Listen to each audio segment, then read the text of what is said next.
Christ alone will make us rich beyond our wildest dreams. Ho, ho, ho. It's Christmas time, everybody, and we are the Disenfranchised Podcast. That podcast all about those franchises of one, those films that fancy themselves full-fledged franchises before falling flat on their face after the first film. I am your host, the man who did 4 years inside a shithole in Marion, Illinois, and I'm not going back, Stephen Foxworthy. And joining me, as always, the man who is not always this dumb. No, he took lessons. It's Tucker. Hey, Tucker. Hello, Steven. How are we doing tonight? It's going, man. How are you? Well, I'm also okay. Is what I'm saying. I was a little anxious earlier tonight because I went outside to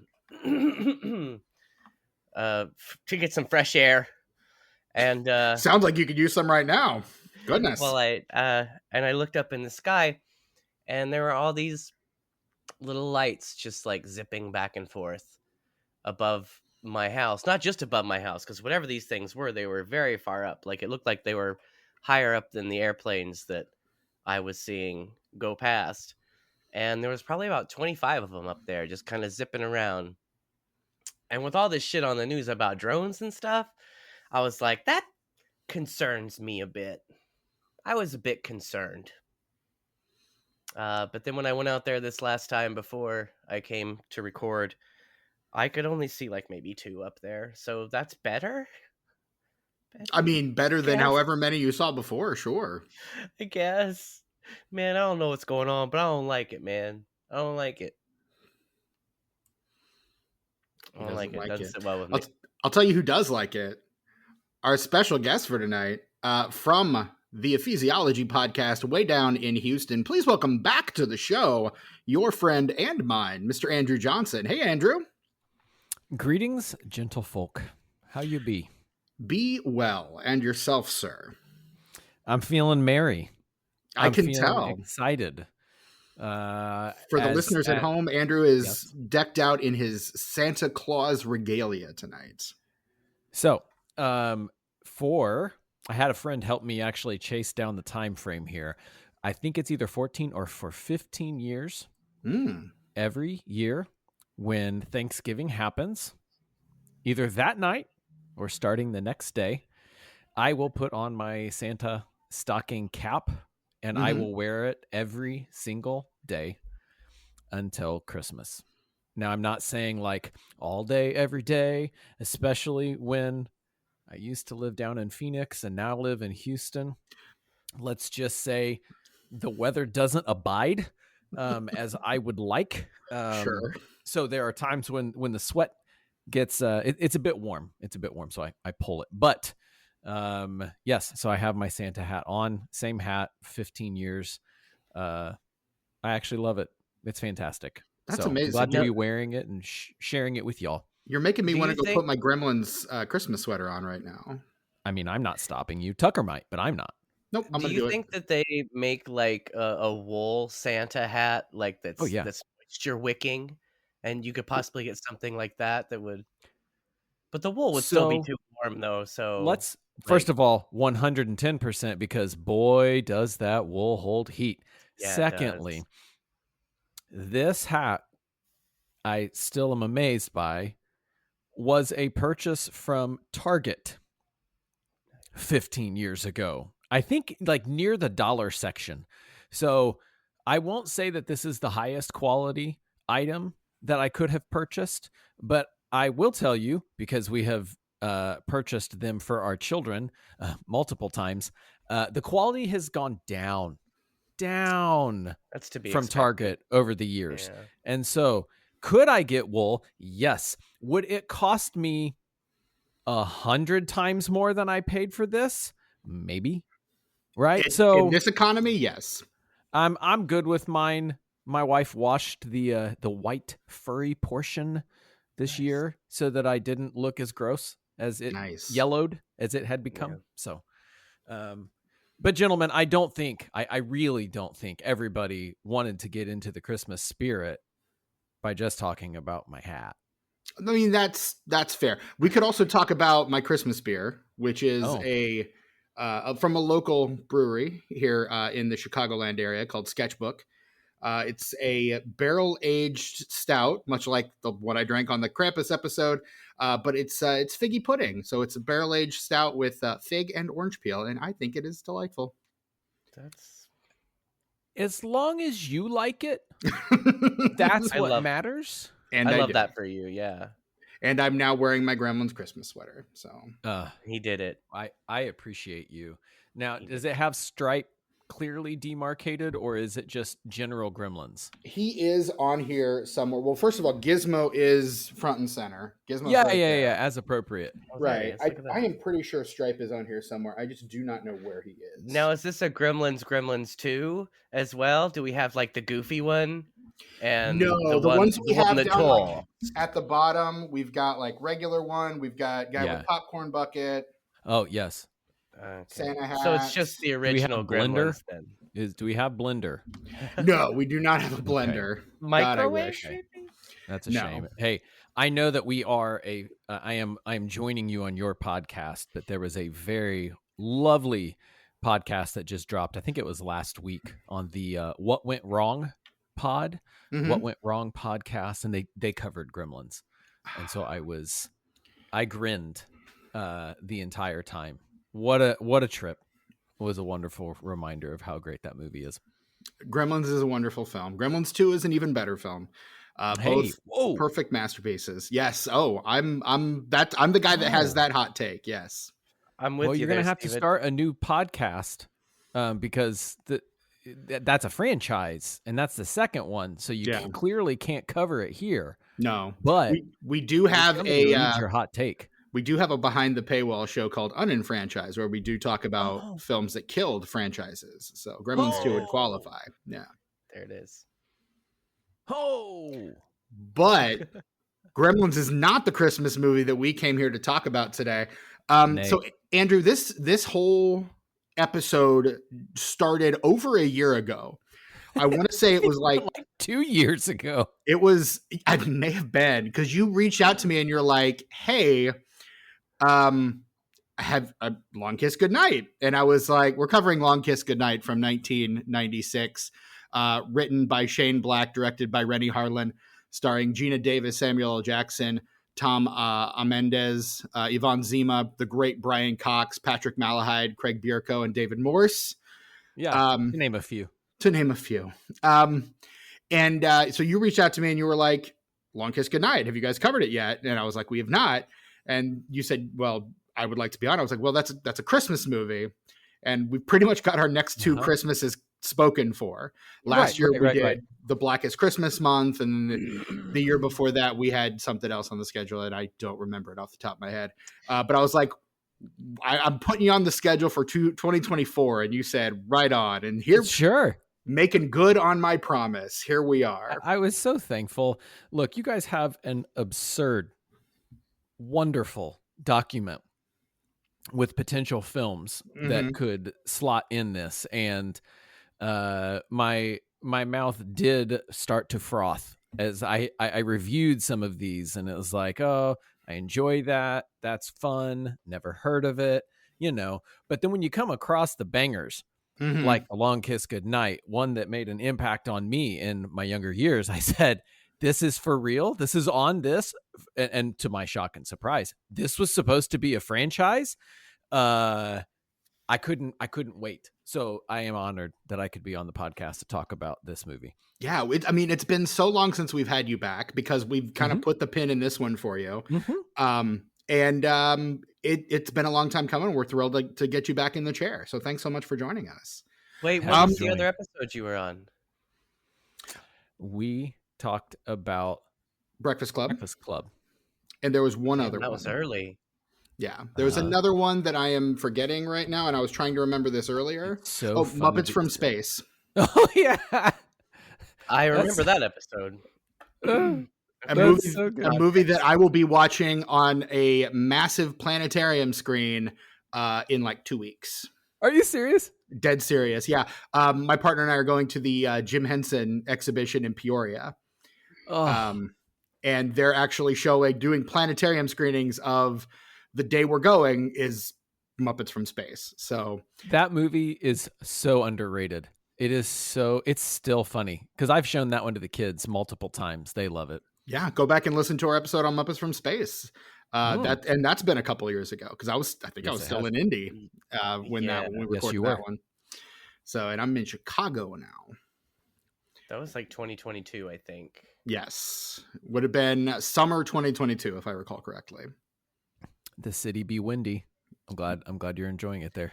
It do, yeah. I mean, I was kind of jealous when you were talking about weather in Arizona and Houston. Not gonna lie, because it's freaking cold up here right now. When I say I'm sorry, I'm not sorry, because we are experiencing spring, like late spring weather, and so like it hit over 80 today with like 70% humidity. Oh, gross! It is not. It's not fun. Gentlemen, it's not fun. It's not great. Stayed in Arizona, man. I lived in Tucson, and that heat is okay. I don't mind that heat at all. Yeah. Like even 110 degrees, you find some shade, you're doing all right. You're golden. But that humidity, now we all sound like old men talking. We're like, well, it's a dry heat, so you know. I like how you say we sound like we're old men, right? So that we can make ourselves feel better that we're not actually old men. We're all north of 40 here. We're old. It's fine. I live a mile from a lake, so the humidity ain't missing me. So. Yep. I am middle-aged. You can feel that one in your bones. Mm-hmm. And consistently do. Both cold and heat in the bones. So there you go. So Andrew, I got to ask, you said this movie was a big one for you. Like, why Long Kiss Goodnight? When did you come across this movie for the first time? What has it meant to you? How often do you return to it? Like, give us some of your history with this movie. So it certainly has been quite a few years since I've seen this. I have watched it. I have probably watched it within the last 5 years. I mean, I definitely did watch it before we recorded, but right. I got that text last night. I did my check-in. I did my check-in for a cause with Steven and sent him a text. So I did rewatch, but I think it was at some point in high school. I think this was probably one of those go into Blockbuster, what's available type runs. What made it endearing? First of all, Geena Davis is incredible in this. And I didn't go back to her IMDb to see how many years removed this was from A League of Their Own. But we can get into all that. Yeah. That was a pivotal movie for me. Like, I loved A League of Their Own. And so now it's this main star that I've seen alongside Tom Hanks, and they killed it. Oh, there's this. It's a shoot 'em up spy thriller type movie. I'm in. When watching it, you also have Sam Jackson and Brian Cox. Both of them look for every opportunity to choose scenery. Wherever they are just the full versions of themselves. And again, I know we're going to get there, but it's like Brian Cox. This is his audition for all the Bourne movies, right? It's the same role, but even pretty a little sassier. Yeah. And then you just have Sam Jackson really before he goes huge. He's clearly known. He feels like he's just playing Sam Jackson, but it's so great. So the characters, how they act in the movie, the way they interact with each other, plot line is both engaging, entertaining. There's porous holes through all of it, but that's fine. It is a popcorn movie. And in those younger years, all those penis jokes seem to land. I will tell you, in my older years, they did not land as well. A few moments of, I used to think that was the funniest joke ever. So I do appreciate the recent watching to be like, I may have grown up a little bit. So there's something there. But this was a movie that I loved watching and loved rewatching. So I would say that it was watched, and then during those college years, rewatched a lot. Yeah, it's an easy one, and I love being able to show it to people. Like, oh, you're gonna like this. You haven't seen this? You got to see this. Yeah, I mean, I would put this. It's not in the same like tier of quality as Die Hard, No, but it is kind of like Die Hard's like little stepbrother or like little half brother. It's just that kind of. It's got that kind of like action movie set at Christmas, over the top, like big bombast that you love in Die Hard. Just but it's like trying. It's like trying to be like, yeah, my big brother's Die Hard, so I'm gonna like lay it on really thick for you. Die Hard 2, directed by Rennie Harlan. Just saying. Correct. Well, and I think feel like I feel like you disagree. Well, no. First of all, your premise and how you set it up, right? Like, it's not Die Hard, it's Try Hard. But I thought you would have gone with Lethal Weapon because that was written by Shane Black. Right. But like Die Hard is like the quintessential Christmas action film. So that's what I was paralleling. Totally riding on that train with you. But the clever banter back and forth between our shoot 'em up characters, that it's Lethal Weapon, it's Long Kiss Goodnight, right? Like it's a known. It's the Shane Black special, basically. Yeah, exactly. You know what you're getting. Yeah, exactly. Tucker, what about you? What's your history with Long Kiss Goodnight? Well, I never saw it until today. So I watched it for this podcast. Great. Yes. No, I will say that I first saw Geena Davis in Tootsie when I was a kid, and I think that she's the first actress I really had a crush on. I mean, she's just so tall. Mm-hmm. I find that very attractive that she's that tall. Not that gives her value that she's attractive. Just saying. It's your story. You are allowed to talk about what your past was. Correct. I'm just saying. I was very into her. And I don't know why I never watched this movie, because while I was watching it today, the thing I kept thinking was how much I would have dug this when I was like 17. Mm-hmm. Specifically, not just because that's how old I was around the time it came out, but it's the kind of movie that I really would have identified with at that age, at that point in my film fan journey, I guess you would say. I was really surprised that I had never watched it. Kind of ashamed that I'd never watched it, because I liked it, and I'll probably watch it again at some point, but I feel like there was all that time where I would have enjoyed it so much more, and it's behind. This is your hot rod. Yes, it's kind of my hot rod. Kind of. Yeah. Cuz I don't think there's I guess as we are getting older, gosh, sounding so old even making that comment. As we age, we don't realize that jokes actually aren't always funny, or things that we enjoy are not evergreen. Right. In fact, they are really written for a time, and the jokes have a whole shape, and it fits best, and you don't know when it's not going to fit. Right. And so I hear you, Tucker, talking about that, and like, oh, I could have had that time. It would have fit just right. But now I might be a little past it, and I'm enjoying it, just not as much as I could have. As much as you probably would have, because this does have some Tucker movie vibes at various points throughout the film. Like I could absolutely see you digging this. There's some stuff I recognize in it too, but I wouldn't have recognized it then.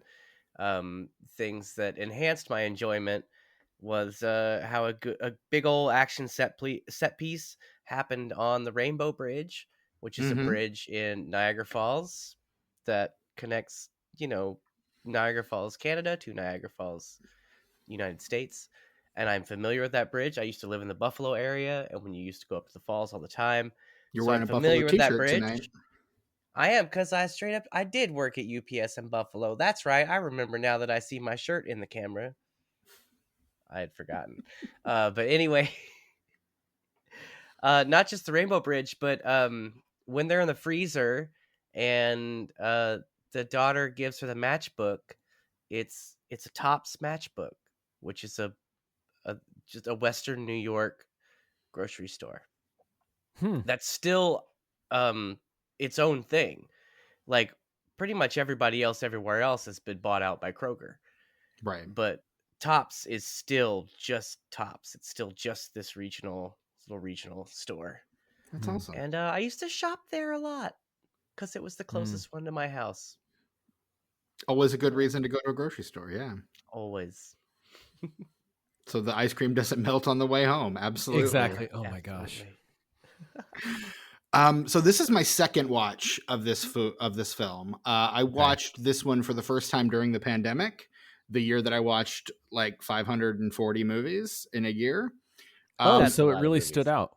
Mm-hmm. Yeah. No, I remember really enjoying this movie the first time I watched it. I enjoyed it a little more this time.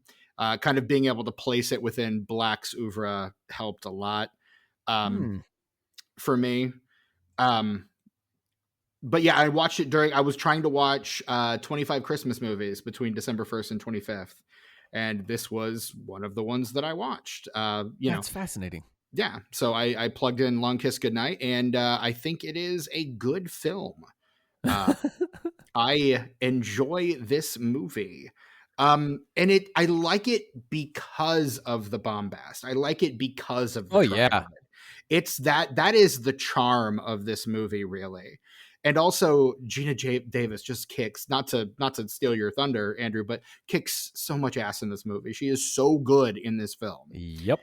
It's kind of hard to ignore what she's doing. And she herself said this is one of her favorite characters that she's ever played. And I get it. Like, she's like, it's this and Thelma from Thelma and Louise. Like, those are the two. Okay. Yeah. And it's easy to see why, because first of all, she embodies the character really well. But then also character or characters? Indeed. Quite so, sir. And this feels like a career highlight for her. Looking at the rest of kind of her oeuvre and what she's done, this, I think, might be her bright spot, her high water mark, as it were. And she also was an uncredited producer on this one as well. Yes. Which is great. Yeah. And this is also like her last big movie before she kind of just vanished for a while. Like this, which is weird because this is also Shane Black's last movie before he disappears for a while. So, like, self-imposed exile, right? Or making too much money. What the fuck? For a movie that ended up bombing, right? Well, I better quit while I'm ahead. Because throughout the entire, like, the 80s and the 90s, I think particularly the early 90s, him and Joe Esterhaus are in this like arms race for who can sell a spec script for the most money. And Esterhaus is the one who, I think he admits that he was the one that fueled it. Like, Black sold a script, Esterhaus sold one for a little more, Black sold one for a little more, and then Esterhaus in 92 sells the script that would become Basic Instinct for like $3 million and calls Shane Black to gloat. Right? And then calls Black to gloat about it. And then Black eventually comes out with this in 96 versus, I think, Esterhaus's 96 movie was Jade, William Friedkin's Jade, which is not that great. A movie that I have watched, and it's better than some other erotic thrillers, but worse than a lot of other erotic thrillers as well. Man, you're really saying a lot there. Yeah. Yeah. It stars David Caruso and Linda Fiorentino are your two leads. So do with that information what you will. But yeah, so it's not great. But then Black sells this for $4 million. Esterhaus gets between 2 and 4 for Jade, so not quite as much. Yeah. And then after that, like neither one of them are profitable anymore. It's really wild. Because studios won't touch them. Because it's like, wow, we have to pay you how many million just to get the script? Mm-hmm. Meanwhile, this Tarantino guy is coming out and doing great stuff and not demanding half as much money. So yeah. Let it be a tale of greed. A tale of greed. And so like Esterhaus keeps making movies, just not getting paid as much. And Black just kind of soft retires for about a decade after that until Kiss Kiss Bang Bang goes from Long Kiss Goodnight to Kiss Kiss Bang Bang, which he also directs. It's his directorial debut, and he's back on top after that. He likes kissing and he likes Christmas. I can't say Shane says no. Well, you know, just saying. I'm not mad. Just I'm saying. not mad. Neither am I. He's have done. a Shane formula. Black has written a lot of Christmas movies, you guys. A lot. Let's talk about him. The majority of the films he's written take place. Let me take that back. Not Christmas movies, because I feel there's a difference between Christmas movies, which are about Christmas or have something to do with Christmas, and movies that take place at Christmas. And I would consider this the latter. It's something I could watch any time of the year. Yeah. I couldn't watch an actual Christmas movie like in July, but I could watch this in July. Yeah, and there's something. Yeah, and that's the other funny thing with the things that are quote unquote Christmas movies. They typically are also going to have not just like I get to watch them and feel the warm fuzzies at Christmas, but you know, is it going to have something to do with Jesus? No. Is it going to have something to do with the morals and treating one another really well? Because if it doesn't have either of those, probably not a Christmas movie. Probably not a Christmas movie. And I can at least vouch this movie doesn't have either of those things. Does not meet that qualification. Christmas is just the setting, and that's fine. Yep. That's fine. But Shane Black, though, I don't know what it is, man. This guy just loves writing about things that happen during Christmas, but not actually about Christmas. His 87, his first script is Lethal Weapon, set at Christmas. Crimin. Is Crimin. His second movie, also 87, directed by Fred Decker, future episode of this podcast, The Monster Squad. Set at Halloween. Christmas. Set at Halloween. Christmas. Not Crimin. Tis the season. Tis a season. Enough. But not the season. He writes the story. He has the story for Lethal Weapon 2. I don't remember if that one's set at Christmas or not. It's been we'll give that half a years Christmas since I saw that. Just in case. Just in case. His next movie, 1991's Tony Scott's movie, The Last Boy Scout with Bruce Willis and Damon Wayans. Not Christmas. Not Christmas. Not Christmas. I was going to say, I don't think that one's Christmas.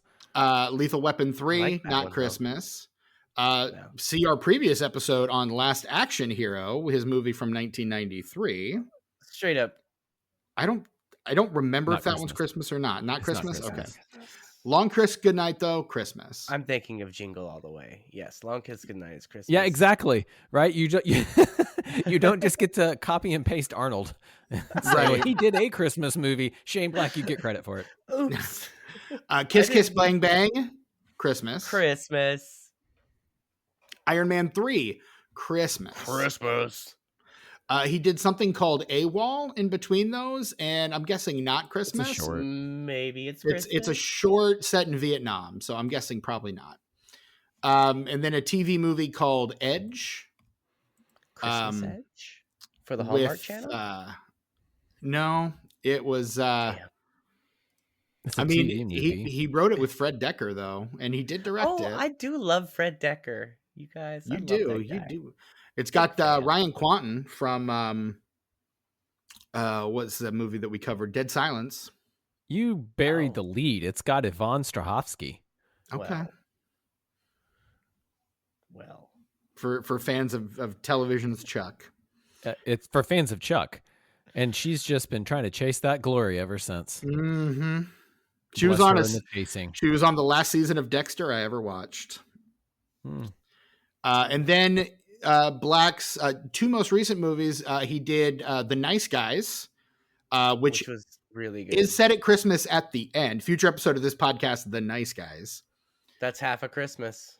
That's half a Christmas. And then Predator, that one's set at Halloween. The Predator is set at Halloween. We'll put the two Halloweens together for half a Christmas and put it at 6 total. Okay. So there's your Shane Black Christmas movie.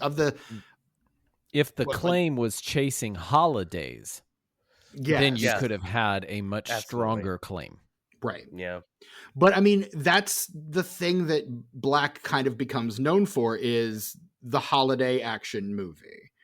If I could just Madam Web my way back to that and say holidays instead of Christmas. Her web connects us all. You. You guys, the Craven is not doing well. Future episode of this podcast, Craven the Hunter. In fact, it's doing so poorly that before it even came out, Sony just straight up canceled that entire franchise to like piggyback off last week's episode on Madam Web. Like, oh, it's embarrassing. Shit. That's amazing. Look, as maybe the most prominent Spider-Man fan in your life, you're up there. I'm just letting you know, all of us as Spidey fans are like, wow, so how bad's this one going to be?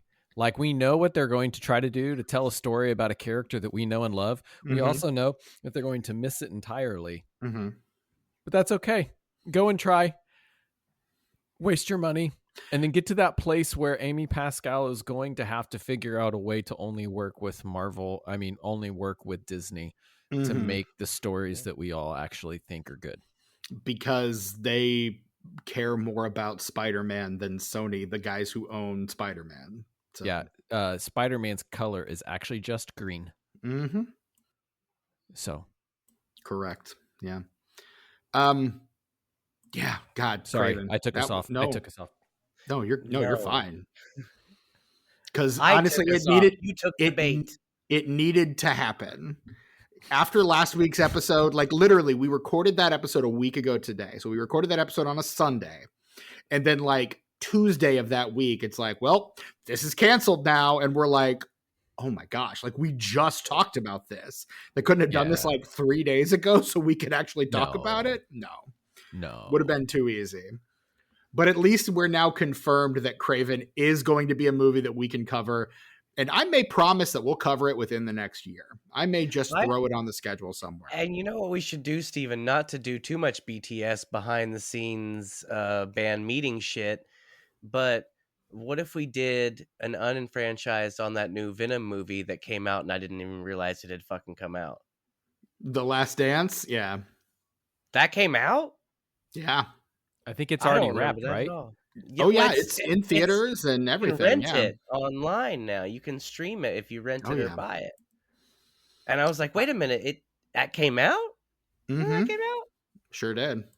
Did that suck? We should do an unfranchised on it when we do. Craven. Everyone I've heard talk about it says it's the worst of the series. The Venom series, to be clear, not the Sony Universe series.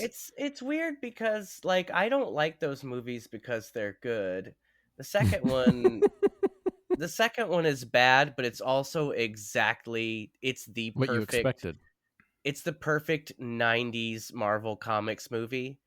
It's exactly what I subscribed to those comics. They sent them to me in the mail in the 90s. I was the direct edition guy. So that like the Carnage Venom movie, it wasn't a good movie, but it was 90s Marvel comic books. I liked it. I liked it a lot better than the first one. Yes. But the thing that holds those movies together is fucking what's his name? Tom Hardy. Tom Hardy. Yes.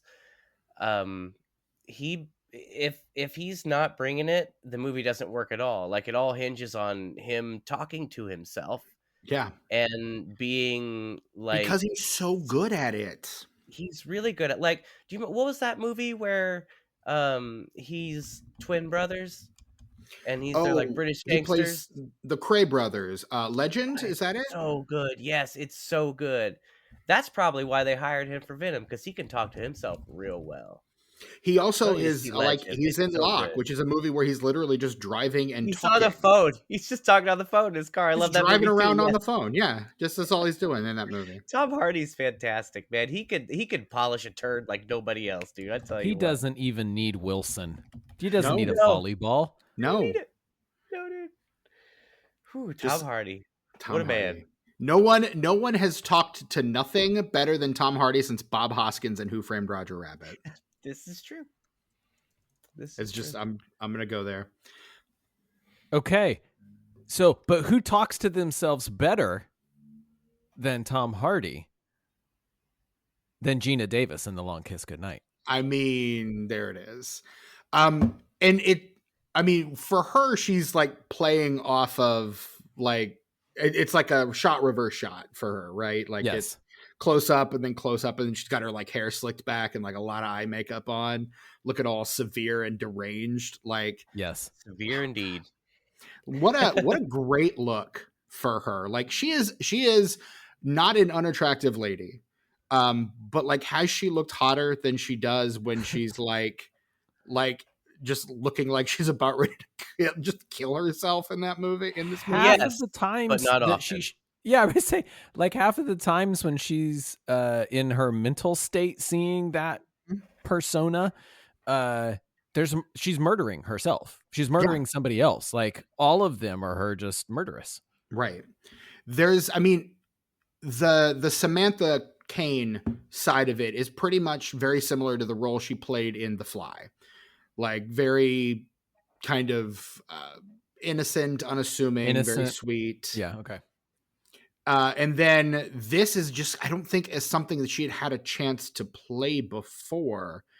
And she does it so well that it's hard to imagine. Well, I know why, but it's hard to imagine why people didn't see this and go, let's just put her in a bunch of action movies like this, because it's something she's clearly very good at.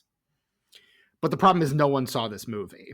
Spoilers for the box office, but no one saw this is the problem. Because I think it's a big part of it is because the last time she and her then husband, Rennie Harlan, did anything, it was future episode of this podcast, Cutthroat Island, which is that like pirate movie that was a big passion project for Harlan. Is it really good no though? one saw. Do people We'll like see. it now on reappraisal? Because I always I just never got around to watching it, and I guess I forgot. It just kind the of guest like we a have movie I would scheduled for that probably episode like. is a big fan of that film, so we would have to ask her. So people but like she would it. probably Some tell us. people like do. it. Some people do. Okay, At least as one long as does. some people, yeah. It's like, I mean, there's some stuff that's just indefensible. I think like there's nobody that's gonna like it, but as long as one person likes it, like there's a possibility I might like it. I like some really bad movies. I'm not proud of it. I'm not. You kind of are. You're a little proud of it. Well, I appreciate it. You liked Pete Davidson's Marmaduke. I didn't like it. I just didn't hate it as much as you did. And I'm about to say as long as your level of enjoyment is vastly different than somebody else's, it will get termed as liking, but that's just because he hated it so passionately. Well, for me with Marmaduke, it was just that I'm kind of used to toddler brain rot. So like to watch something like Marmaduke is actually a relief sometimes when you've been like knee deep in that shit all day. So it's not so much that Marmaduke was good or that I liked it. It's that it hit me at the exact right time where I needed something to pull me out of the toddler brain rot. Something just a little bit more intelligent than that. Yeah. Speaking of toddler brain rot, Marmaduke. let's talk the career of Geena Davis for a little bit. Please. That's a strong transition. I thought so. Thank you. Her first film role, her first role, period, screen role ever is Tootsie, which dude. What a start. What an auspicious beginning. You know, I was telling you that I had a crush on her. I think that's probably the first lady I saw in a brassiere and underpants. Probably. I gotta tell you. Makes sense. That'll leave an impression. Mm-hmm. The first time you see her, he goes into the changing room and he's trying to like not look because, you know, he's totally a dude. He is, absolutely. I'm Richard Kimberly.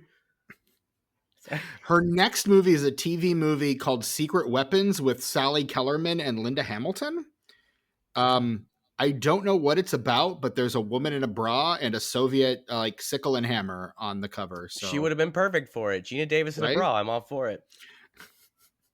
Obviously. And speaking of Linda Hamilton, if I may, Geena Davis was up for the T2 role and lost it to Linda Hamilton. I don't know if you were aware of that. I was not, but I think the right person got that role. Agreed. As much as I love Geena Davis. Right. It would have been so much brighter and not as dark. Agreed. And I think that's why you need Linda. Although it would have, if Geena Davis had done T2, it would have given her a chance to do what she's doing in this movie a lot earlier. Also, Perhaps. though, like you cast Geena Davis, though, you got to adjust the cinematography because that's a tall gal. Mm-hmm. She's a and tall Michael gal. Biehn probably not that tall. No, probably not. True. So she'd be towering over Michael Biehn, which honestly, true. I kind of dig it. I kind of like that. Not gonna lie. Yeah. In '85, she does Fletch and Transylvania 5000. As somebody who has not yet subscribed, have you already covered Fletch 2 on the unfranchised? We have not, nor have we covered Fletch Lives, the John Hamm Fletch movie that no one saw that came out a couple years ago. But was it good though? Was it good? I'll bet it was good. It was good, wasn't it? That John Hamm one, it was good. It was good if you are not expecting Chevy Chase. If you are expecting John Hamm to do a Chevy Chase version of Fletch, then you'd be off. Also, did somebody watch Fletch Lives and enjoy it and then find out, oh, it's based off of a book series? And did that person go and read every single Fletch novel? I did. Well, I'm putting you on the schedule for Fletch. I did. For the most recent Fletch movie. Yes, and I will say... Is it a sequel, though? Would you consider that a sequel? So it's actually a prequel. It did reboot. come out. So the books did not come out in chronological it's a reinterpretation order. of the books. So it's not part of the other series. It's all from the same writer. The books are. Yeah. And so this one that John Hamm is in is technically set earlier than this Fletch, like a Casino Royale kind of reboot sort of thing. And so and now that I'm saying that, or is it set really, really late? It might be set later. It's all fascinating because like I said, I literally just ran through all of the novels, and so that's on me. That's amazing. No, I'm absolutely putting you down for Confess Fletch, the John Hamm Fletch movie. There we go. 2022. Yeah, because Fletch Lives is the second. Yes. That bombed with Chevy. Right. But it did bring back the Underhills, and I will forever love Fletch Lives just because the Underhills are in one scene dancing in a music montage. And for that, it's almost redeeming of how bad of a movie it is. It makes but Geena Davis in Fletch, she is so great. And it's like, wow, you wasted Geena Davis. Oh, that's unfortunate. It is. Anyway. And she does the same year as Fletch. It's Transylvania 5000, where she meets her second husband, Jeff Goldblum. Who she immediately does The Fly with. Right, and does The Fly with him right after. Yeah. And I mean, just at that point, two of the sexiest people ever. Like, gosh, those two people are so hot. And not only are they attractive, but they're weird in a cool way. Of course, you've got your the Jeff Goldblums. And well, there it is. Well, and Geena Davis. Thank you. And Geena Davis, she's got her own thing too. Like, there were moments in this movie where she just kind of is a little bit silly, but it doesn't come off weird because Geena Davis can hit that when she needs to, you know? Right. Whether she's Samantha or Charlie, there are some moments where she's just kind of a sweet, goofy gal. She's Geena. And that's a Geena thing. She does a lot of that in Beetlejuice. That's like mainly her character in Beetlejuice. Which is her next movie after The Fly. but it's Yeah. in everything that she does. Like that little part of her personality kind of shines through in every role that she does that I've seen her in. Yeah. After Beetlejuice, it's Earth Girls Are Easy, also with then husband Jeff Goldblum. The Accidental Tourist, Beetlejuice, Earth Girls Are Easy, and Accidental Tourist all come out in '88, which is kind of incredible. Is the Accidental Tourist a remake of something? I think it got remade as The Tourist, the Johnny Depp, Angelina Jolie film. Yeah. That's what I'm thinking of. And then in 1990, she does Quick Change, which is a Bill Murray film that Bill Murray also directed. That he directed because the director just like quit or was fired, and he was the most experienced person on the set, and so he just ended up directing the movie. And sometimes then the year you just do that, I guess. The year after that, it's a 1-2 punch of Thelma and Louise in 91 and A League of Their Own in 92. Just boom, boom. Probably two of the biggest movies in her career, 91, 92. Mm-hmm. She's immediately at the top now, and follows that up with Hero, also in 92, a movie where Dustin Hoffman saves some people on a plane. Right? That's a good movie, you guys. I've never seen it. Very underseen. Crazy how like nobody has seen it, and it's like it's a perfectly fine movie for the time. Like it's something that should at least be remembered a little bit. It's not great, it's not perfect, but it's not something you would expect to be languishing in like this hell where no one even remembers it existed. And then it happens. Yeah. Happens a lot because I think her next two movies are both probably underseen. Like it's Angie in 94. Go see Hero. And then Speechless, also in 94. Speechless with looks like Michael Keaton on the poster there. Mm-hmm. And then in 95, it's Cutthroat Island. Like, and this is like I think the end. So it's these few like rather inauspicious but inoffensive movies, and then it's Cutthroat Island, which is this big budget flop. And then The Long Kiss Goodnight, which is another big budget flop, like two of those in a row. And then she takes a 4-year break before Stuart Little, where she plays Stuart Little's mom. Mm-hmm. In all three of those films. She is in all three of them. Mm-hmm. She does a season of a television show called The Geena Davis Show. She does an episode of Will and Grace. Then she does, after Stuart Little 3, another TV show, another 1-season TV show called Commander in Chief. Oh, she's the president in that. Where she plays Madam President. And there was that Tia Leone show called Madam President, too, that came out like right around the same time. Yeah. And it was this what if a lady could be president kind of thing. Finding Nemo Shark Tale all over again. Mm-hmm. And then after that, it's just like these kind of smaller films like Accidents Happen and Exit 19 in 2009, In a World in 2013. That movie is so good. It is movie. Really good. That is the movie that led me to discover the great Fred Melamed, and I will always thank it for that. Now, something she has been doing for the last 20 years, though she hasn't been doing as much acting as before, is she has the Geena Davis Institute, which is a not-for-profit that kind of fights for diversity in film and TV representation. That's awesome. That's right. And it's I think it's great because I saw a post from them today, actually, on Instagram, and they were talking about how like Sony was one of their biggest backers, like that gives them a lot of money and stuff. And I thought it was wild that the companies that they're trying to sort of not so much regulate, but sort of guide through proper representation are the ones that are paying them the most for it. I thought that was kind of wild. Yeah. That is interesting. Davis, a national treasure. That is her career, and I would love to see her get like a late career resurgence. I'd love to see her do something that's going to like net her an Oscar nomination. Like, she needs a Gene Smart revival. That's what. Yes, she does. Absolutely. I was trying to think of the right person, and as usual, Tucker, you nailed it. Like the Gene Smart style reappraisal, 100%. And honestly, something like this would be like, this should have been it. This should have been her like hitting that next echelon. And for whatever reason, it just didn't happen, which is a bummer.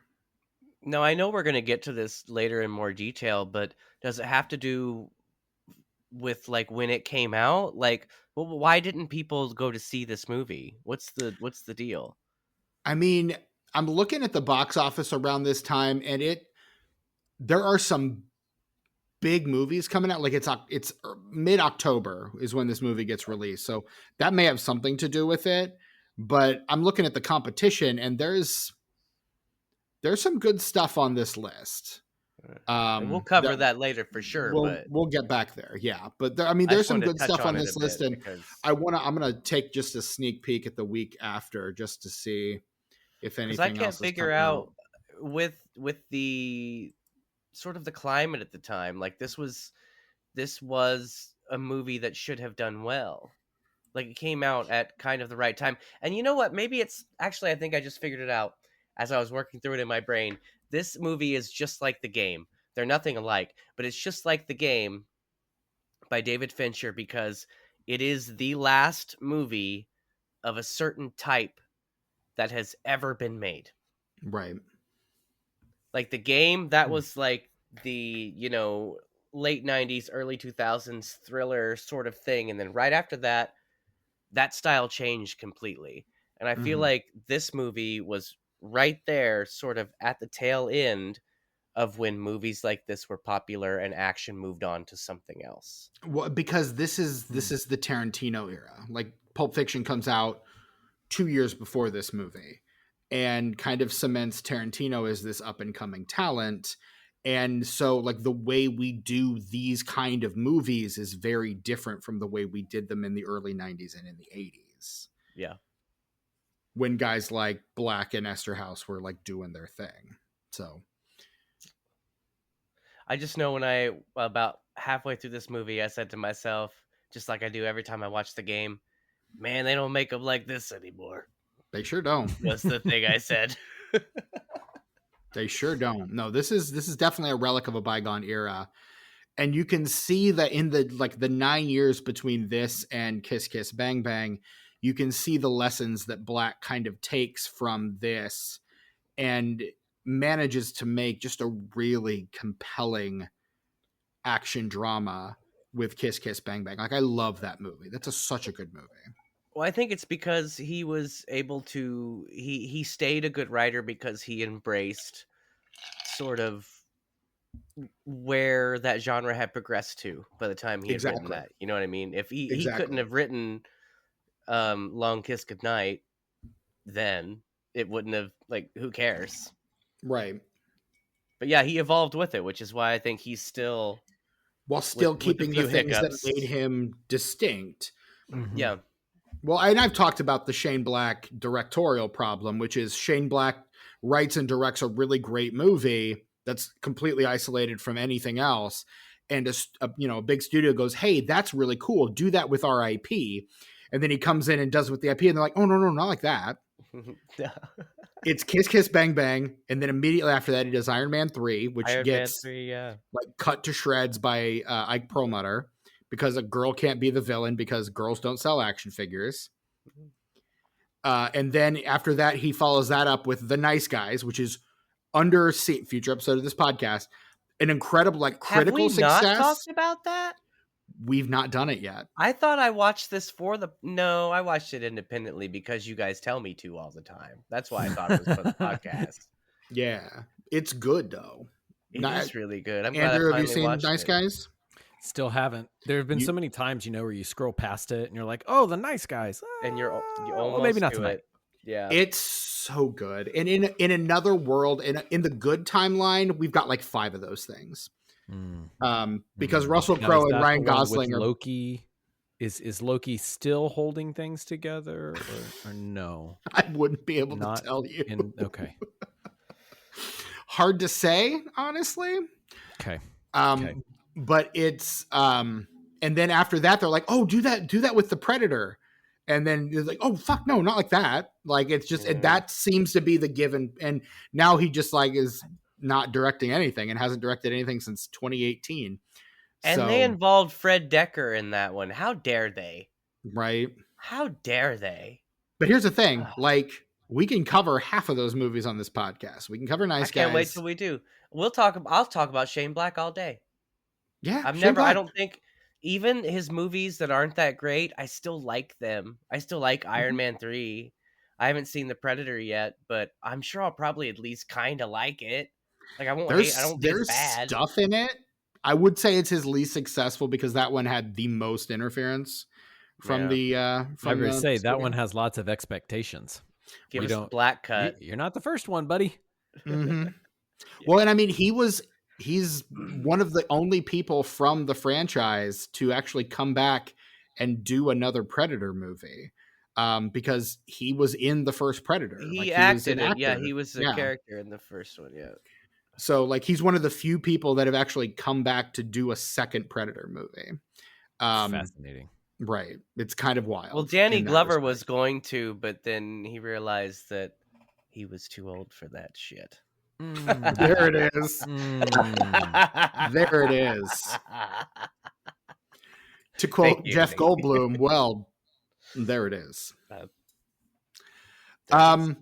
We should probably talk the plot of this movie. Do it. Mm-hmm.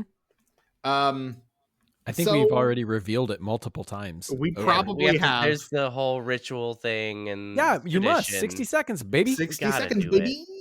All right, and so this is the part of the show where one of us, usually at the behest of the Coin of Justice or the D6 of Destiny, will recount the plot in 60 seconds or less. But because we have a guest, he has graciously accepted the responsibility of recounting the plot of this film, which is to say 1996's The Long Kiss Goodnight, in 60 seconds or less. Andrew, are you ready?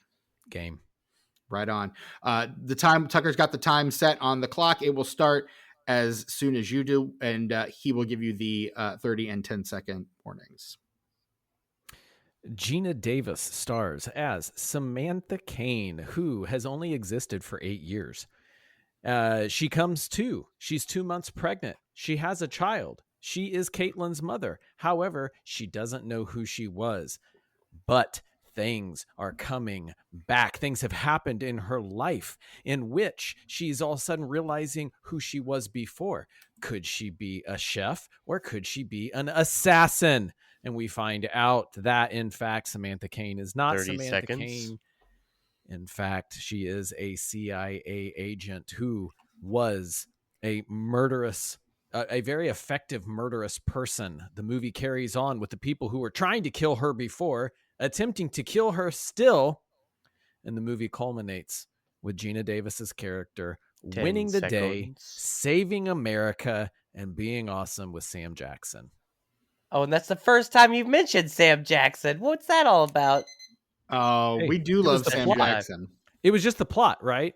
Yeah. So how many different roads do I need to go down? I can't do it all. I can't do it all. Not in 60 seconds. No, you did. You expect too much of me. That was admirably done, Andrew. Admirably done. That's on me. That is on Tucker. And really, he should know better. I should, but I don't. And I probably never will. I will say, you took lessons. I'm gonna fucking do it again. I love the fact that, in truth, Stephen, if I had just written it down, all I had to do was just read Geena Davis's exposition from the first few minutes of the movie. Yep. And that it's literally the plot line of the entire movie. It's like if we ever cover, there is one we can cover, any of the Edgar Wright Cornetto trilogy. All we would really need to do for the plot synopsis is just in every one of those movies, there's just a block of text or a monologue where they just give you the plot of the movie that you're about to watch. Every single one of them does it, and I love them for that. It's so great. Do you know what's coming? Are you paying attention? Good enough. Good enough. And again, if you're locked in, like you'll be able to tick all those boxes, and it's so great. One of the many things I love about those movies. Let's Andrew, we've been holding off on it. Let's Okay. finally do it. Let's talk Sam Jackson. Let's talk Sam Jack. This is early. You'd mentioned earlier, this is kind of right before he pops off, but like we're 2 years away. We're 2 years past Pulp Fiction at this point. Like, so he's kind of already popped. But so this I is guess I have to call that back, right? Because he already has a step or two, but like the career this man has even before that, because this is a man who just works constantly. Like he's constantly doing movies, and his IMDb speaks to that. He's in most of Spike Lee's early films. Yep. Great role. Great role in Do the Right Thing. Oh my gosh. Mr. Senior Love Daddy. We stan Mr. Senior Love Daddy. Absolutely. But he's also in School Days. He's the hold up man in Coming to America. Yep. He Do the Right Thing, of course, obviously. I'm just going to hit the big ones because there's too many because the man always works. Name. Mo Better Blues, Exorcist 3, as Dream Blind Man, Goodfellas, The Return of Superfly in 1990, Jungle Fever. You have to say in Superfly, so like aren't you supposed to kind of not make it sound like you're just reading text? Well, Steven. but I don't want to. I was trying to lead you into a trap. Look, and you did so well. Well, way to avoid that. No, here's a way around that trap, Steven. Just throw a little Curtis Mayfield on it. That's just a falsetto. For the theme song for Superfly, it's just a falsetto voice. It doesn't really lend itself to any sort of an ode to Curtis Mayfield. Yeah. Go on. Just go on. Juice in 1992. Tupac Shakur's Juice. Patriot Games, also in 92.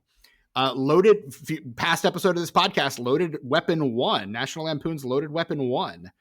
Amos and Andrew in 93 as well. And the fucking masterpiece that is Menace to Society. He also in 93 does True Romance, and the biggest film of the year, Jurassic Park. Hold on to your butts. He steals every scene.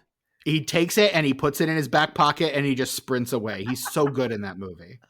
He doesn't want to put it in the front. He doesn't want to shoot his dick off. Exactly. Yeah. Didn't know he was a shooter. That's such a great line. It is amazing. That's a dick joke I enjoyed from that. I was going to say that is Shane Black dialogue. Premium dick joke. That is Shane Black dialogue. Grade A. And here's the best part: is it was a joke that was recorded afterwards in ADR. Right? Like, of course it wasn't on set. It was just the punchline. Like, hey, this is really funny. We've got the B-roll of you guys walking away. We're just going to put this here. Exactly. And you can see Shane Black going, I can do one better. I got the button for the scene. Yeah. That's his 93 is Loaded Weapon 1, Amos and Andrew, Menace to Society, Jurassic Park, and True Romance. That is an unbelievable year for any actor.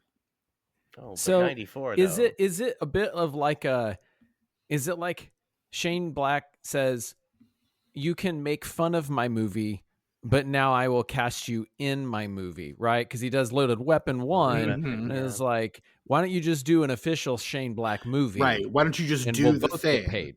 But it also is very reminiscent of something he'll do in 95. Like, so 94, he does Hail Caesar, not that Hail Caesar. Pulp Fiction, which gets him his Oscar nomination. That Pulp Fiction. The New Age and The Search for One-Eye Jimmy. And then in 95, it's Losing Isaiah.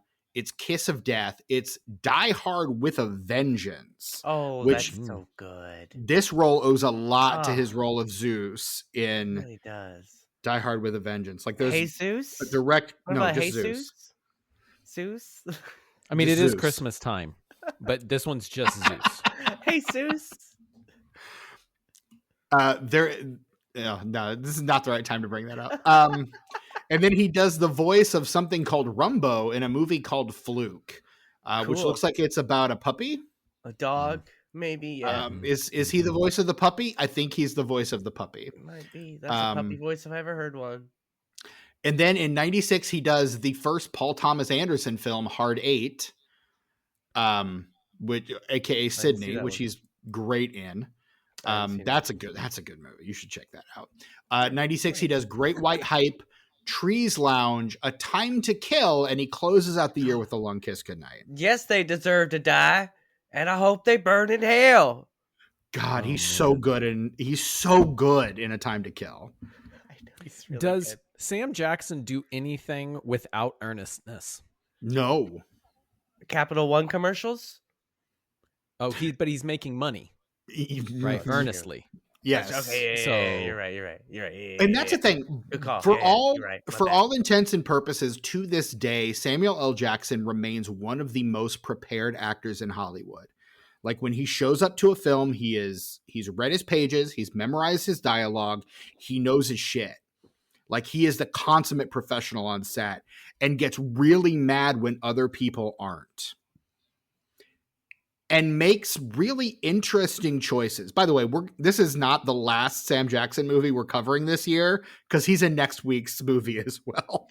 Oh, Is good. he now? He is. Everybody's in that fucking movie, Tucker. But yes, he's in next week's movie. You're right. Yeah. I do want to see that though because like Well, guess what? You're gonna. I know I'm real excited to watch it. Andrew, I'll tell you what we're covering if Tucker beeps it in post. I can. Go ahead. Next week we're covering. Yeah. Godspeed. Yeah. Yeah. Well, I mean, look, we've already covered Madam Web, so we got to finish out the year somehow. So might as well. With flames coming out the back. Right. Flames on the side of my face. Yes, no, absolutely. But like he's one of those guys, and he'll get really frustrated when other actors are not as prepared. And like his people have to pull him aside and be like, look, Sam, not everyone is going to be as prepared as you. You got to like give him some grace, man. Like it's okay. But no, he's just like, and he works constantly. In 2024 alone, he had 7 different projects this year alone. Like the man like him and Danny Trejo are the hardest working guys in showbiz. That's the amazing. only difference between the two of them is Sam Jack's quote is a little higher than Trejo's. That's it. I think there's a few extra zeros at minimum in most of those paychecks. Yeah. Correct. And residuals. And Trejo is one of those guys who will literally do anything. Like Trejo doesn't turn down work. The only reason Trejo's turning down your movie is if he's got another one scheduled. That's it. Like it's the only reason Trejo's turning anything down. God, I love Danny Trejo. You love that guy. Have you How had can I his not? cookbook? Do you I have don't yet. His recipe book. I I think my need it. sister has it. I haven't looked through it. I should probably. I should probably add that to my Amazon cart. Not gonna lie. I had Thank the you for being joy honest. of listening. I did go to an event where he was the speaker. So I have actually been in the room Oh my gosh. and listened to Danny Trejo just spit a whole bunch of game. That's amazing. And it was a fundraising event for the Council on Recovery. So they do, all sorts of counseling for addicts and families of addicts, and Something Trejo near and was dear to his coming- heart. Yeah. Yep. And Trejo came in and telling all the stories, and I'm almost guaranteeing he did not have notes. And he just talked off the cuff. It was great listening to him. We also wondered, will this plane land? And it eventually did. And it was great. The thing I love about Trejo is that when he starts working, he starts getting work because he looks like a criminal, because he actually was a criminal. Like I think this is what I would have done. He was hired as a consultant on like I think a lot of movies in like like an Eric Roberts movie in the early 90s. Like he gets hired on as a consultant. I think it's Runaway Train.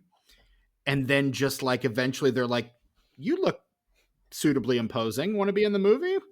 And he just parlays that into a career. Like he's in Michael Mann's Heat at playing a guy named Trejo for like 10 minutes just because he looks like that. Robert Rodriguez uses him a bunch, starting with In I everything. think Desperado. Yeah. but it's just kind of, he's just one of those guys that because he looks the way he looks, he's in everything. Like that is one of the great all-time great that guy actors is Danny Trejo. Hey man, when are we gonna get a Machete 3? When we get Machete in space? How are they I gonna want it. cliffhanger me like that? That's Machete. And then Machete. We love Machete. I do like those movies, both of them actually, quite a bit. And I really enjoyed Grindhouse. My favorite thing about Machete is the fact that is, as a character, he got his start in the Spy Kids movies. Yeah, dude, Yes. that's the same character. Yeah, It's it is. canon. Yeah. You beat me. I was not, you were spitting game. So I wasn't going to interrupt with the Robert Rodriguez and Spy Kids. But the thing is, my kids know who Machete is because of Spy Kids. Machete don't text. The problem is Machete Kills only made $18 million worldwide on a budget of 20. It's Robert Rodriguez. He'll make a third one that's better for a third of the budget, and we'll all be happy. So come on. It also goes straight to Netflix. Straight to that's the bummer of it right there. What's his network? What's Robert Rodriguez cable network? It's the character from Planet Terror. The main guy. I don't remember. You're gonna make me look this up. Maybe El Rey. El Rey, that's what it is. I knew it was the logo was a crown. I knew that. The dude from Planet Terror, yeah. El Rey. El Rey, the king. El Rey. Yeah. Brian Cox in this movie though. Good. Brian Cox has always been old. Prove me wrong. Yes, seriously. By the way, he comes out just humming. Like his first lines are gold. You know who his character is. You understand how much piss and vinegar he has as just a part of his ethos. All of it is the answer to that. All of the piss and all of the vinegar. Of everything. He's sick of whatever anybody is bringing. He is just sick of it all. Welcome to Brian Cox's character. I'm really sad that they killed him off so early because I really was enjoying what he was doing. I wish there was a little bit more of it. Keep it around to the third act, at least. Exactly. No, I want Brian Cox in the third act of this movie. Like, God, that would be amazing. Just amazing. Okay, this is going to take us far afield. So I'm inviting us to not really engage on my comment, right? So we're going to do it anyway. Do you know who you're talking to right now? We're the kings of tangents. We are. How many times, over how many decades, are women's roles in action movies just plot device points? They only exist to give the character a reason to get to the next thing. Yeah. And Shane Black writes Brian Cox into a plot point, which gives Geena Davis, the action hero, the ability to get on to the next thing. Correct. So he does the flip. Brian Cox is doing basically the fridge work in this movie. Which again, God bless him. Brian Cox, what a legend is Brian Cox, honestly. My favorite Hannibal Lecter. Same. See our past episode on Manhunter. What? Have you not seen Manhunter, Andrew? I haven't. Brian Cox is Hannibal Lecter. With a K. In a movie directed by Michael Mann. And it's the Michael Manniest thing that you've seen this side of Miami Vice. So Michael Mann. Yes, it's okay. It's like it's the movie Red Dragon if it was directed by the guy who came up with Miami Vice, because it was directed by because the guy it was right. A plus B, or I guess A plus B. Right. So, yeah. Okay. I'll have. Here's the thing. I became a Brian Cox defender because of this movie. Yeah. Just because.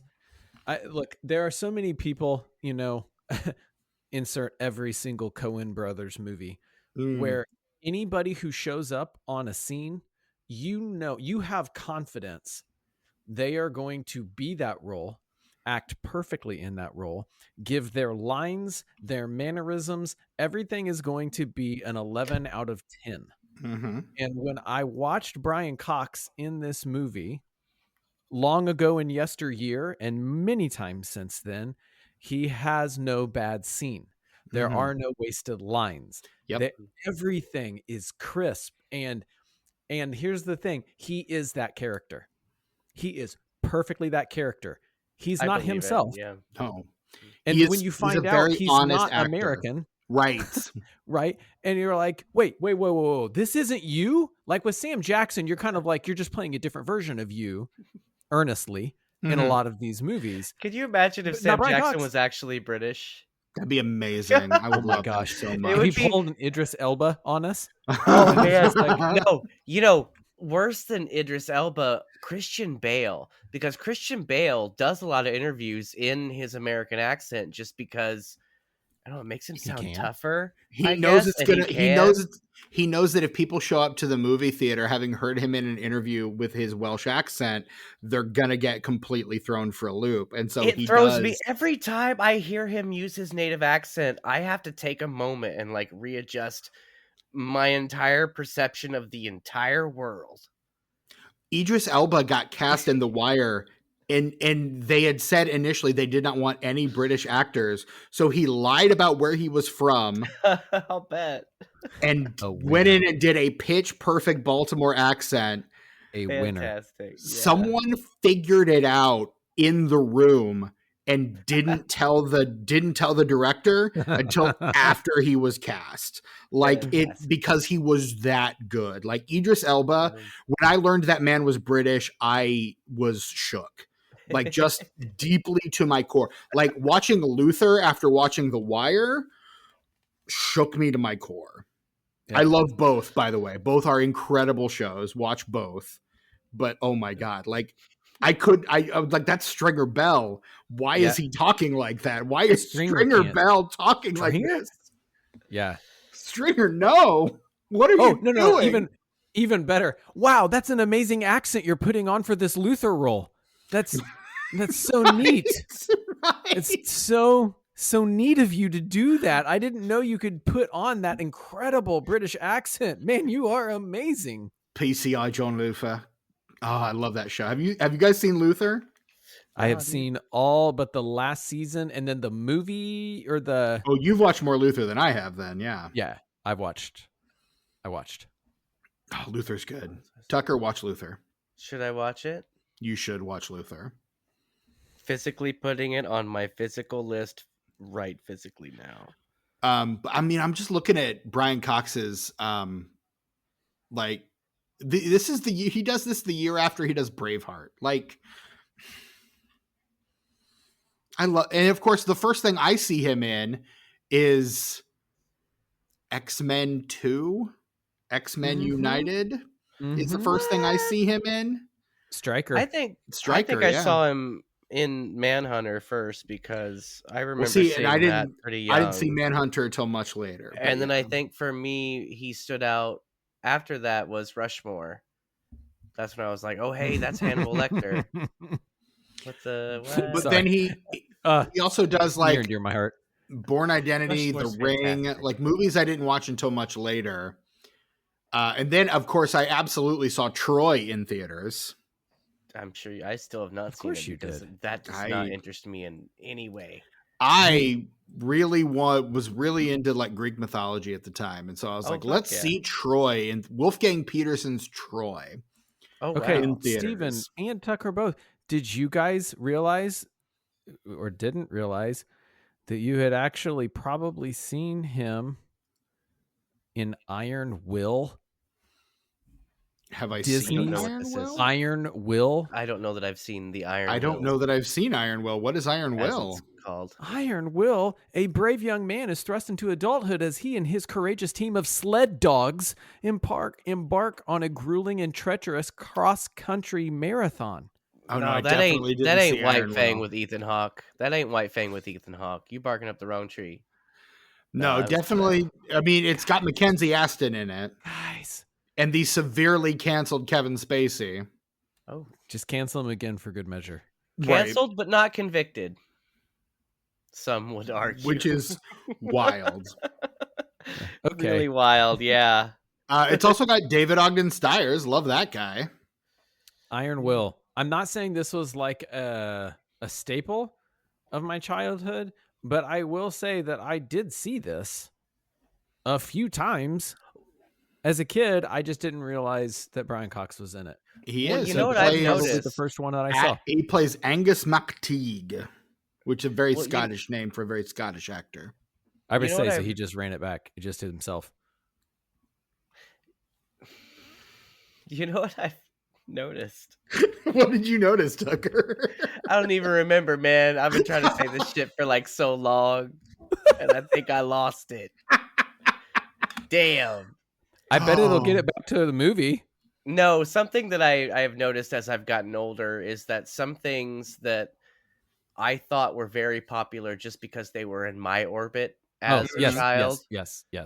are like the Apple Dumpling Gang. Like I thought everybody loved the fucking Apple Dumpling Gang, but then like I was on social media about it like several years ago when I was still on social media, and like nobody were like, the what now? I'm like, no, with Don Knotts, man, and fucking Right. homie from the show, and yeah, I like that movie. I have the VHS. But how do you feel about the sequels? I never saw it, and I think there's only one. Rise there just Again, the one? right? Yeah.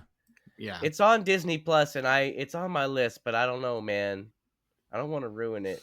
I'd rather just watch The Ghost and Mr. Chicken and be done with it. Again, Incredible Mr. again. Limpet, though. and again. Yeah, I'm into that too. I'm into that as well. No, Ghost Give of me Mr. Don Chicken. Knotts. Oh, Just- there are so many good lines in that movie. Just my IV kids- me Don Knotts. Yes. But Don Knotts is not in The Long Kiss Goodnight.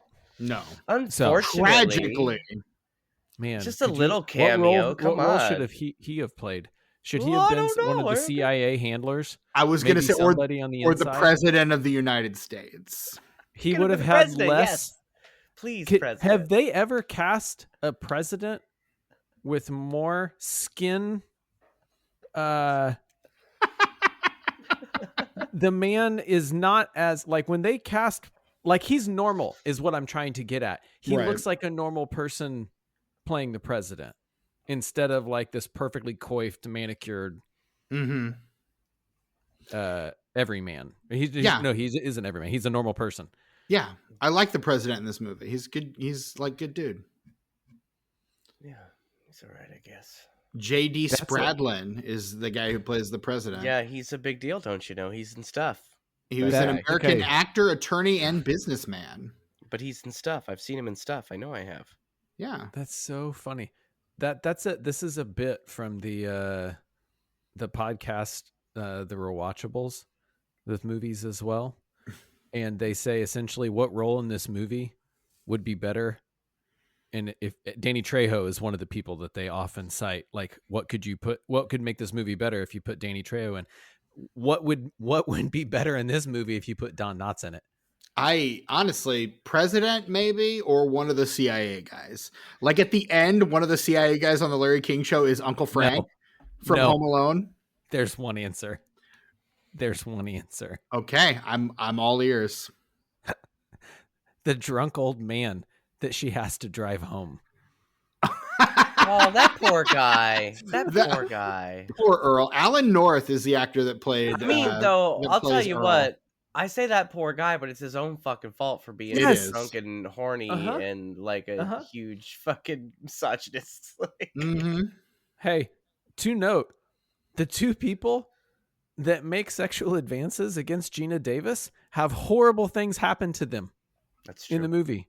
Just so, Uh-huh. rightly so. Yeah. There is justice, and unfortunately, it is swift. It is. It's basically, I think, why I like shouldn't say Rennie, unfortunately. right? It's swift. Full stop. Rennie Harlan directs this movie and is like, "Look, any of y'all that make a pass at my wife, I'm gonna fucking kill you." And Can then he I- does. Before we get too far away from it, can I bring us back to the actor that played the president, G.D. Spradlin? J.D. Mhm. Spradlin. Let's do it. Let's talk J.D. Because Spradlin. Steven, you know about him from Ed Wood.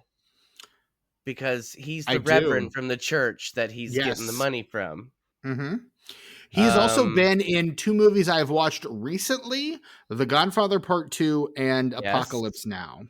Dude, yeah. He's a Coppola guy. He's an early Coppola guy, and I have just finished watching, just this past week, watched Apocalypse Now for like the 3rd time, and God, that movie's so good. Yeah, dude. So we've seen him and stuff. And he was also in the pilot of The Greatest American Hero, which might be one of the all-time great television theme songs. That's true. Look at what's happened to me. I can't believe it myself.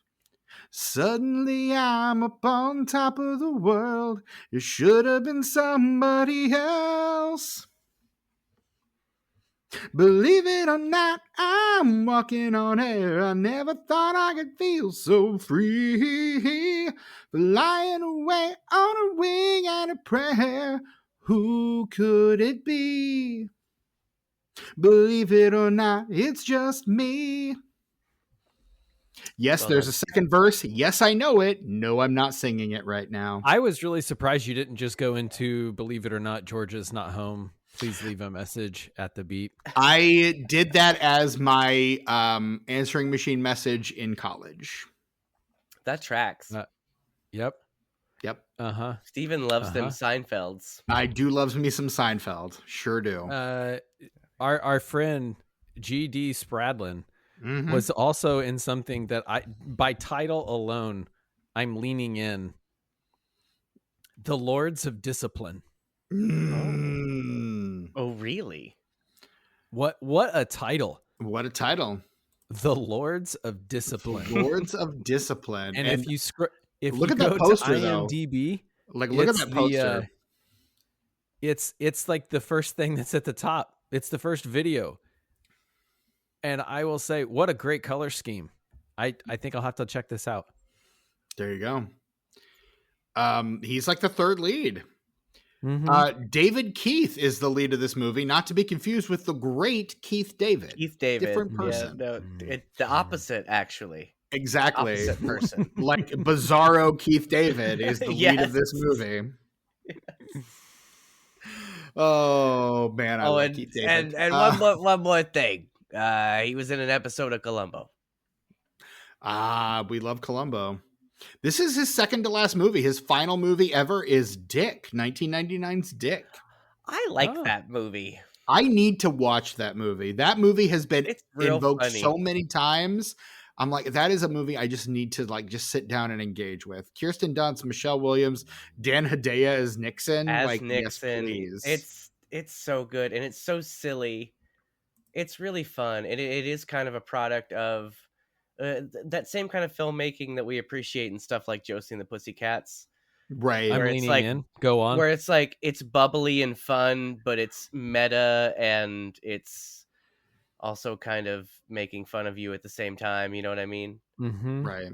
Yeah. It's really fun. Dick is good. It's been on my list for years. Shoot, I've just never gotten to it. Yeah. I'm going to. You really dropped the hammer there as the proud owner of Josie and the Pussycats soundtrack on vinyl. I do have that on vinyl. Tucker too. Yeah. Yes. See our past episode on Josie and the Pussycats. Yeah. The black and purple splatter vinyl. Yeah. It's so. And you get the du jour. Did yours come with the du jour 45? Almost definitely. Fantastic. I had that soundtrack on compact disc. Honestly. But that was different. So like what you had on compact disc was actually a soundtrack and it had other songs from the film in it. But like what we have on vinyl is the album from the film. Like there's no other, it's all just Josie and the Pussycats songs.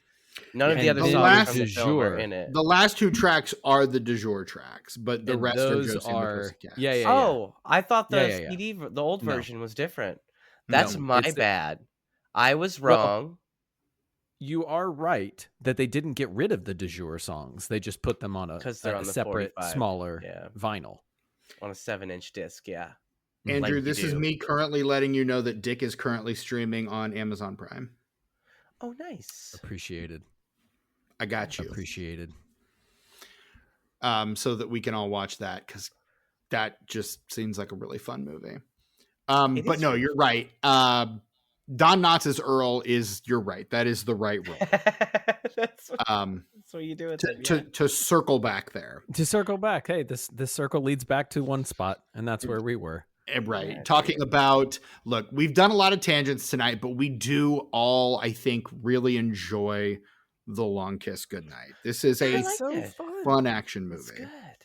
Also, like that whole scene, like all of her inner demons are definitely going to come out. Mm-hmm. She gets thrown from the car. She snaps the neck of the deer. I mean, it's all in that opening scene. Like, you see it all right there. It's so you're like, you don't really know what's happening, and then it's happening. My favorite scene, though. Sorry, go ahead, Tucker. I was gonna say I appreciate the fact that this film, it's. You go ahead, Steven, because I completely forgot what I was gonna say. But he is coming off the top rope soon, so wait for it. But not wait for it, but just be ready for it. Right. Absolutely. My favorite scene is when she uses the matches to light the kerosene to blow up the hotel, and Sam Jack just goes flying out the window through the motel sign into the forest behind, and still manages to sit up completely unscathed. Well, he hit the tree. I love it so much. He hit the tree, which broke his fall, and then the snow broke his fall. So that's movie logic. Tree, snow, you're good. Meanwhile, so many people have hit trees at lesser speeds and died instantly. Definitely looking at you, dead. Sonny Bono. But they're the bad guys. Oh, wait. Not Sonny Bono. Well, maybe. Yes, Cher. Sonny Bono in real life died in a skiing accident. It's true. I do remember that. Why would you do that, Tucker? You just mocked the man. I'm just kidding. I didn't. Okay. So let the dead rest. At what point in the movie would you say definitely crossed that line when movie magic took over? Right. That's it left for me. So was that the first time? For me, yes. Like, where I'm just like, this is over the top. This is where the try hard kicks in to where we're like overcompensating Die Hard's, little stepbrother kind of stuff for me. Okay. Well, then I just realized what I was going to say, and it has to do with what you were saying. See, Steven, go. Is that the transition from the first part of this film, like the sort of the intro prologue sort of part of this film before shit gets real, as they would say in a Bad Boys movie. It's a good transition, and like, I'm glad we got there, but this movie's so good that I could have stayed in that prologue for a little longer, and I wouldn't have been mad at all. But I mean, you got to shift into that higher gear at some point, because it is a Shane Black movie, so you got to shift into that higher gear. And I think it happens at the right time, personally. They're dropping so many hints. You have to make good on the hints that you're dropping. Exactly. Right. You can't keep teasing everybody. Like, where is this coming from? Like, she did threaten her daughter who broke her wrist out on the ice for the sake of threatening her daughter and nobody else. It was not performative.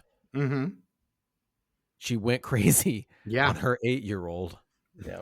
And tells her that life is pain. As I'm sure so many parents either have done or have wanted to do at various. I'm not a parent, so I don't know. But About many, many times. I was going to say, you guys are both parents, so I'll leave you. There is a reason that scene gets all parents, because you're like, man, I may have thought about doing that, but there would be no circumstance in which I would ever do that to my crying child.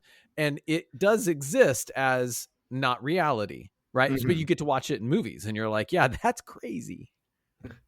You're like, oh, that's fucked up, but also that's fair. Yeah. Like, I would never do that, but like, I get it. Would that I could, though. I say her, we've all seen movies with wrecks and things, but her being just a little scraped up after that car wreck. Oh my gosh. She flew out the windshield, like out 30 the windshield. Yes. And then down a story and a half, At least Maybe, 30 yeah. feet, yeah. and then walks through frozen water In her bare to feet. go kill the deer barefoot. Kill a deer, yeah, barefoot. Well, I And then mean, sits out it was a there mercy for how kill, long? so respect, but Yeah. also still a little absurd for someone Right, to do no. after they just Extremely got absurd. shot out of a car and walked barefoot through the snow and a babbling brook. Like, I would say yeah. it didn't hit me how ridiculous that was until this viewing, Uh-huh. right?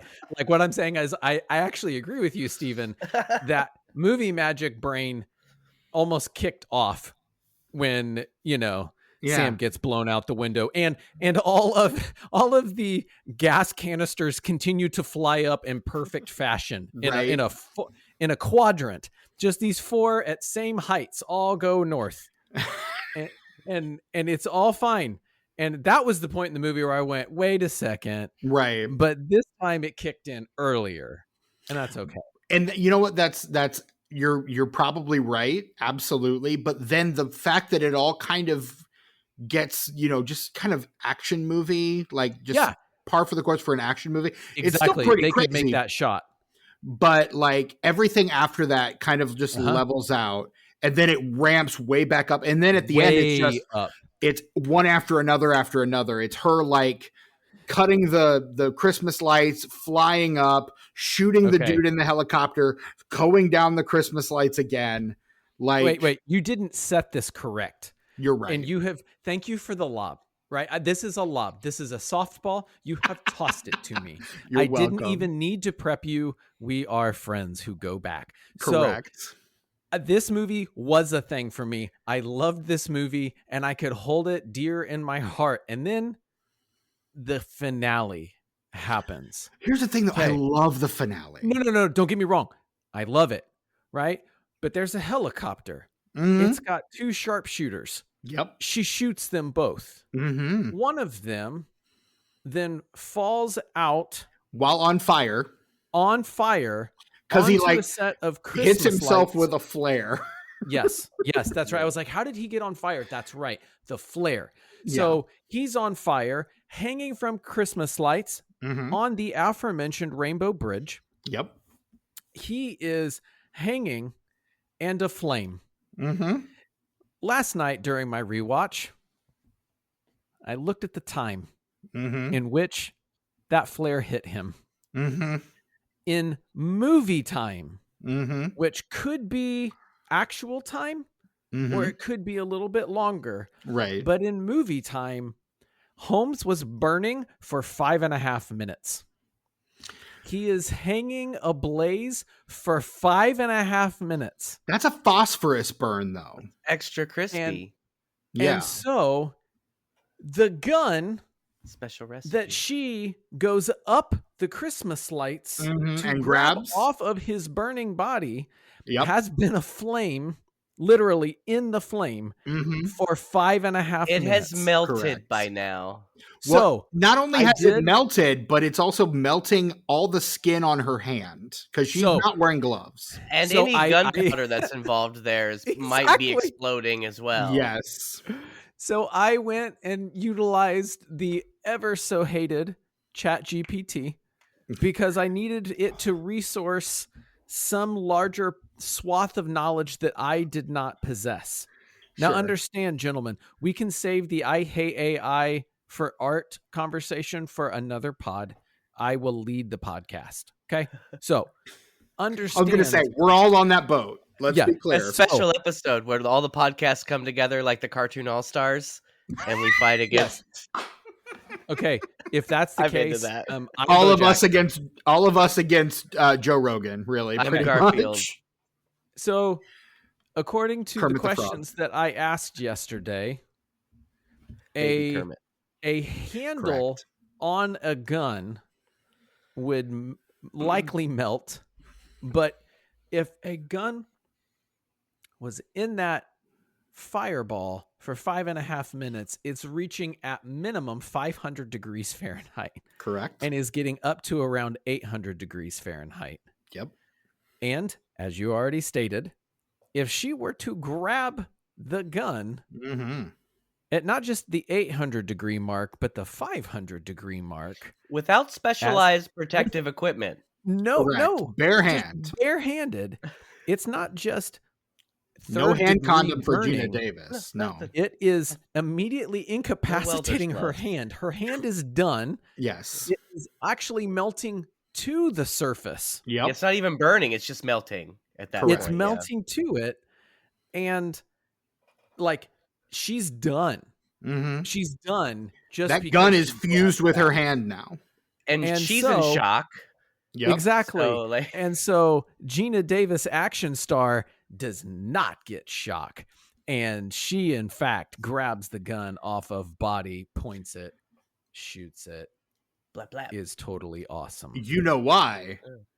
Because it's a Shane Black action movie. Yes.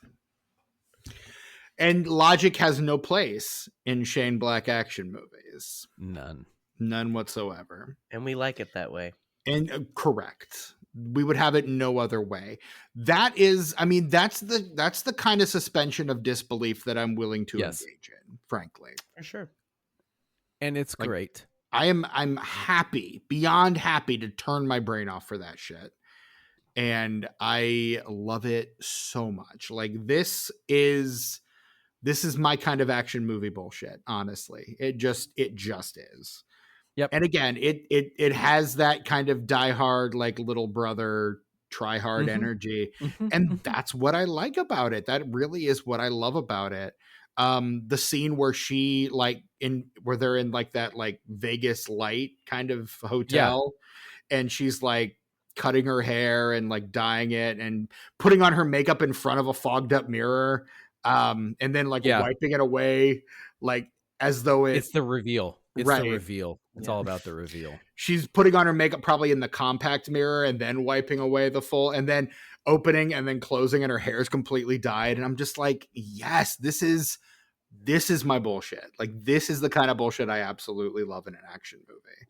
And damn it if I don't have fun with this movie. Like, yeah, it's fun. Like when she kicks Samuel L. Jackson out of the truck because he's like, "Why do you need me anymore?" She's like, "Good point." And she kicks him out. The fact that the camera stays on Sam and he laying on the street and lights up his cigarette. Yep. Well, cars are zooming past him at top speed. And he does nothing different. And he just stays there until she comes back around again. Because he knows she's coming back. Like, God, it's so good. No, that's actually the best part. I think he doesn't know. Whatever. Okay, she kicked me out. I guess this is where I am now. And instead of figuring out what I need to do next, I'm just going to smoke a cigarette. I'm just going to have my cigarette. God, I love it so much. He apparently, in the original cut of the movie, they kill Sam Jackson. Yeah. And someone in the test screening stands up and yells, "You can't kill Sam Jackson." There. I agree with him. And so they go, you know what? Fair enough. And so they change it so that he lives through the movie. If you killed him, we would have been robbed of that Larry King interview at the exactly, end. Which is so good. It's so funny. And like, you get the feeling that he's going to die when he's like, just do the one good thing. Because he's like, I've never done one thing right in my whole life. And they like, wrote the movie to have him die. Yeah. It's clear. Like, it's very clear. But then the fact that he doesn't, and then ends up saving the day by driving the car out of the back of that truck. Oh, it's so great. It's so good. Okay, so there's 3 moments that I remember, and I hope I'm not remembering the Sam Jackson one. One-Eyed Jack, when he sees her on the screen in television. Craig Bierkus or Bierko, when he waves at her from the helicopter that he's still alive and he's about to shoot her. Yeah. And Sam Jackson coming out of the truck. It's all whammy bar on the guitar. It's a big guitar riff with a like, something serious is happening. Whammy bar signals importance. Maybe my favorite moment of the movie is when Sam Jack is driving them through, like after the truck has exploded and the cars are flying everywhere. Yes. And the little girl goes, "Don't hit the cars." And he just looks at her like, "Bitch." I lost it. I was laughing so hard. I was like, this is great. This is cinema right here. Sam Jackson, national treasure. Absolutely. Not everything he has done is great. We will talk at one point. We will talk about Frank Miller's The Spirit on this podcast. It's gonna happen. The only movie I've ever come close to walking out of the theater in. What if I like that, Steven, though? What if I don't? Okay, I'm so scared. I'm so scared that I'm gonna like it. I hope you do, because when are we doing that soon? I can put it on the schedule whenever. Soonish. I'm so scared. That's why I've never watched it. First weekend in February. It's on the schedule. I just saw Steven write it down. That's why I've never watched it, because I'm so afraid that I'm gonna like it, and I don't want to be that one guy. Because there's not a cult following. There's not a ironic meme following. There's nothing. It's an aggressively bad movie. It really is an aggressively bad. What if I like it though? Oh, so that's you're an existential saying struggle. You're going to become a cult leader? Well, I mean, like, I don't have those kind of talents as much as some people I know, but I feel like I do some kind of sometimes have those talents. I don't know, man. Maybe, but no. What? No. I do have an opening the first week of February. If you want to see, I told you were doing it. Look at that. Yeah, let's. Okay, it needs to be done. Rip the Band-Aid off. I have the question, and it's the forcible back to the long kiss goodnight. But I didn't look into this because I depended on the two of you. Dangerous. When was this ever going to be a franchise? Like Yes, I'm glad you brought that up. Thank you so much for asking the question. Yeah. Apparently in an early draft of the script, in the original script, the last page of the script, Shane Black stated that there would be a sequel called The Kiss After Lightning. What? Okay. His initial conceit for this film was that it would get a sequel because, again, like given his track record up to this point, what reason would he have not to think that? And it's worth mentioning that this is the largest amount of money that New Line had spent on a single film. Right. Up to this point. So this was a big deal. This was supposed to be, because New Line was doing just like low to mid budget stuff. Like, they started out with like Last House on the Left, Nightmare on Elm Street, Evil Dead, stuff like that. Right. They moved up to other stuff, but up to that point, they hadn't made anything over like a mid budget film, and this was their first like insanely big budget film for them. And we have these huge these big Shane Black fuck off action set pieces in this movie that are just like just huge. And so like this is out completely outside of New Line's wheelhouse at this point. And so why wouldn't they be purchasing this unless there was hope for a sequel at some point? Yeah, they had a lot of faith in this to spend that much money on it. For them to spend that much money on it at that time. Look, they had to have had Shane Black wasted way too much money on the special effects when Sam Jackson drives his car out of the truck and there is the agent that dives out of the way and the explosion. It is a CGI agent jumping out of the way, and his body actually contorts and bounces on the ground in the fire. So if you rented it and have the ability to rewatch that scene, please go back and watch that, because it's actually comic gold. That's amazing. That's fantastic. But like there was a sequel, like they were apparently working on a sequel in 2007. Shortly after Iron Man 3, Shane Black was trying to get this turned into like a prestige TV show. None of that ever happened. So at this point, this is all that exists of Long Kiss Goodnight. But you can absolutely see Geena Davis and Sam Jack like reuniting for another like balls out action movie. And I would watch it. Not gonna lie. I would I even would now. I would even if it were like some bullshit Netflix thing. Just Yeah. or maybe get Shane Black in there. Do not a sequel, but like maybe a spiritual sequel where we get different characters, but maybe they have a similar relationship. They recruited Caitlin. I mean, she's in other Shane Black movies. That actor. Yeah, but see, but why couldn't they do the Geena Davis? I'm sorry, Charlie. Charlie came back for one last job. Mm-hmm. I mean, they've never done one of those movies, right? And so an almost retired or a formerly retired Geena Davis has to come out of retirement. That's with great. her daughter to save her daughter. Dude, That's it. The agent who's been compromised. Exactly. You just did it. You just wrote Shane, a Shane Black movie. You did We it. in the Disenfranchised Podcast would be happy to sell you this idea for only $2 million. It is less than you previously did before. Exactly. And I want residuals as well. Yep. Correct. We absolutely. It doesn't need to be much, just a little bit. We'll each settle for 1% each, honestly. I'll take it. That's fine. Yeah. 1% 2 million each. and 1% on residuals. I think this is fair. I think this is very recorded fair. handshake. That's it. Those are our terms. Do with that what you will. We've done it.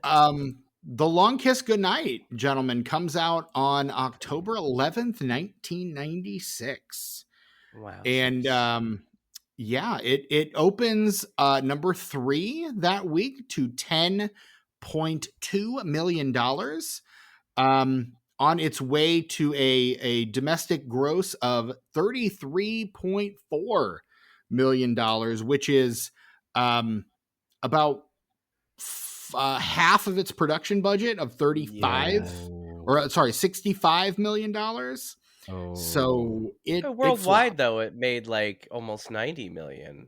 Right, but like I was watching some YouTube videos and someone was like, yeah, studios are looking to make 2.5 times the production budget in order to break even. Yeah, that's what I'm saying. Well, I mean, back then I would say it may have been a little different. I think with this one they probably almost broke even. So not so much a flop as more of a disappointment, I guess. I mean, it was definitely seen as a flop at the time. Like a flop like that CGI. Like the CGI agent, yeah. Like the guy, yeah.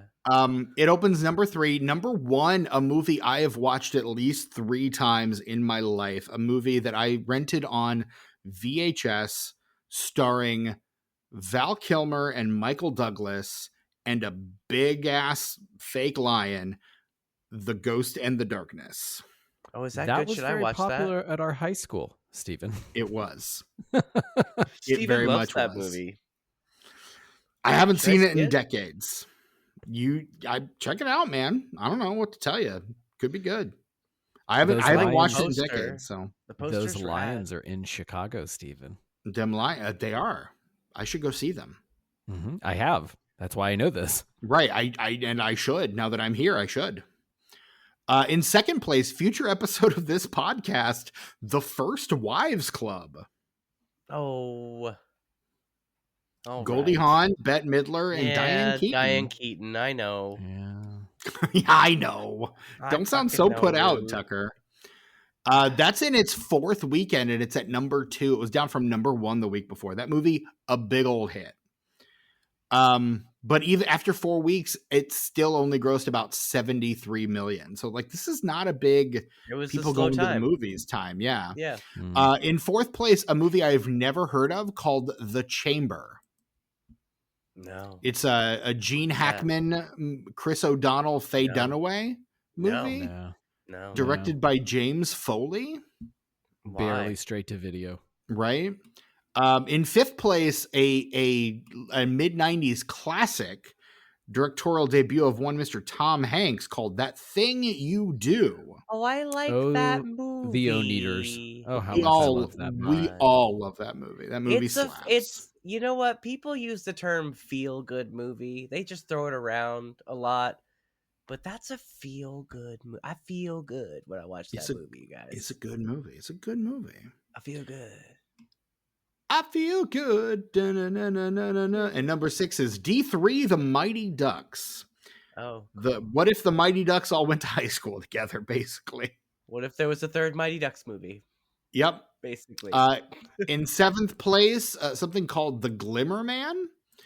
It's a Steven Seagal movie.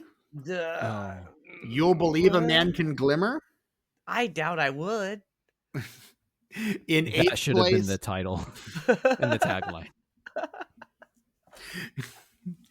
I doubt you'll believe a man can glimmer. In 8th place, Extreme Measures, the Hugh Grant, Gene Hackman movie. With that poster. Yeah, it's a Uh-huh. classic poster. It is. In 9th place, Anna Paquin and Jeff Daniels in Fly Away Home. Okay. And in 10th place, after in the picture for 15 weeks in Golly, it's a big 1996. one. What is it? Come on. It's a big one. Roland Emmerich. It's grossed almost $300 million at this point. Dude, Speaking of our good friend Jeff Goldblum, it's a little movie called boy. Is it Independence Day. Independence I would say I Day? knew what it was when you said. Must go faster. Must go faster. You The guys, second time he says that in the 90s. one of the first things that ever made me cry in a movie was that speech that Bill Pullman gives. We will not go quietly into the night. We Steven. will live on. We will survive. Today, we celebrate our Independence Day. Stop it, Steven. Stop. Stop it right now. For those that don't see it, they are actually both crying tears, both red on one side and blue on the other, with white snot coming out of the middle somehow. So That's red, white, and blue, now all like represented. as I get older, as I become an older man, I cry at like a drop of a hat in a movie Same. if it's trying to Same. get me to cry. But that's the first time where like something just like punched me straight into my aorta and like jiggled my body until tears came out. Mine You know- came 2 years later, and I'm almost embarrassed to say what it was. Don't But be I will your say mom's it friend. because this is the contract that I've made with our podcasting audience.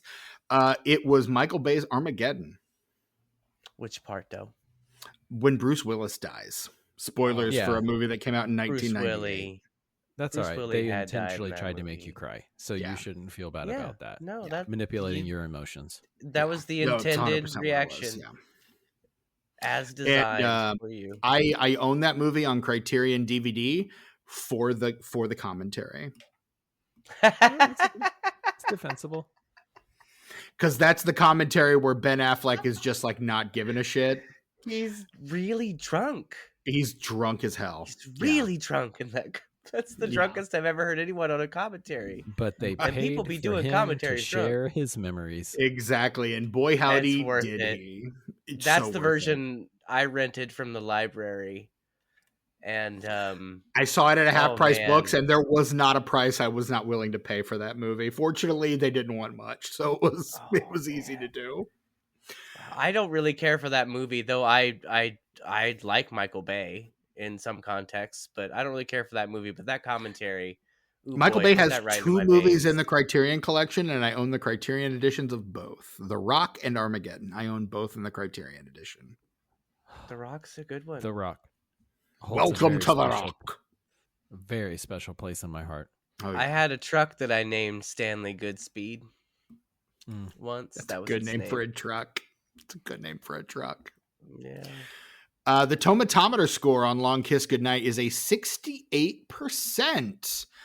The critics' consensus. I don't know. That's Sharp, a little low, isn't it?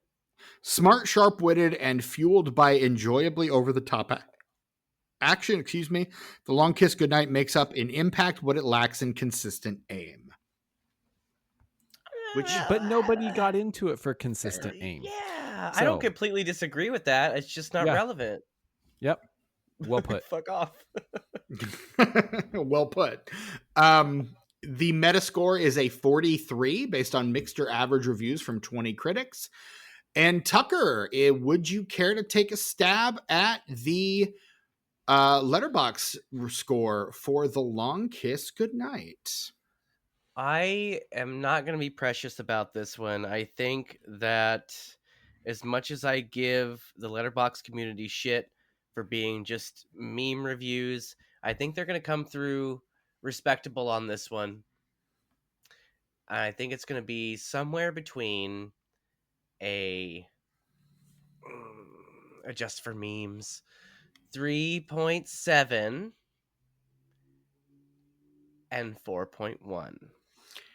It is a 3.4. Oh, fuck you.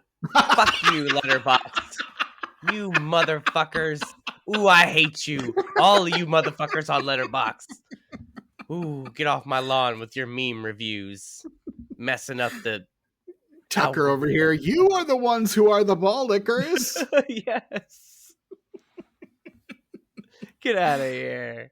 So with your 4 point or 3 point, would you say 3.3? I said 3.4. 3.4 is what it is at the time of this recording. Shame. No, Shane Black is the guy who Shane wrote this Black. movie. There you go. You right. You're right. Andrew, as our guest, how would you, out of 5 stars, rate 1996's The Long Kiss Goodnight? It would go. So I was trying to guess, and I totally forgot the decimal game. I was thinking they were going to fall at 3 because I think I would have put it higher at 3.5, but that was me just going with I either get a 3, a 3.5, or a 4. Right. It doesn't hit 4 for me. I actually would probably go with a 3.7 or a 3.8 personally. Okay. If I was allowed to pick some additional decimal places. I'll give you a 3.5. That's what I'll give you. I'll give you a 3.5. It is such a fun movie. And if you have your expectations set lower than, and I said, this is like not just for Brian Cox, but the predecessor of what movies like the Bourne movies would become, right? It's not as clean. It is not as crisp. No, definitely but not. It holds up and it's entertaining. And if you come into it wanting just a fun adventure thriller, then you've got that. Right. Absolutely. Tucker, what about yourself? This is going to be a 3 from me, though I almost want to give it a 3.5 because I know that if I were reviewing this when it came out, when I was the age that I was when it came out, it would be a solid 4. So I think I am going to give it a 3.5.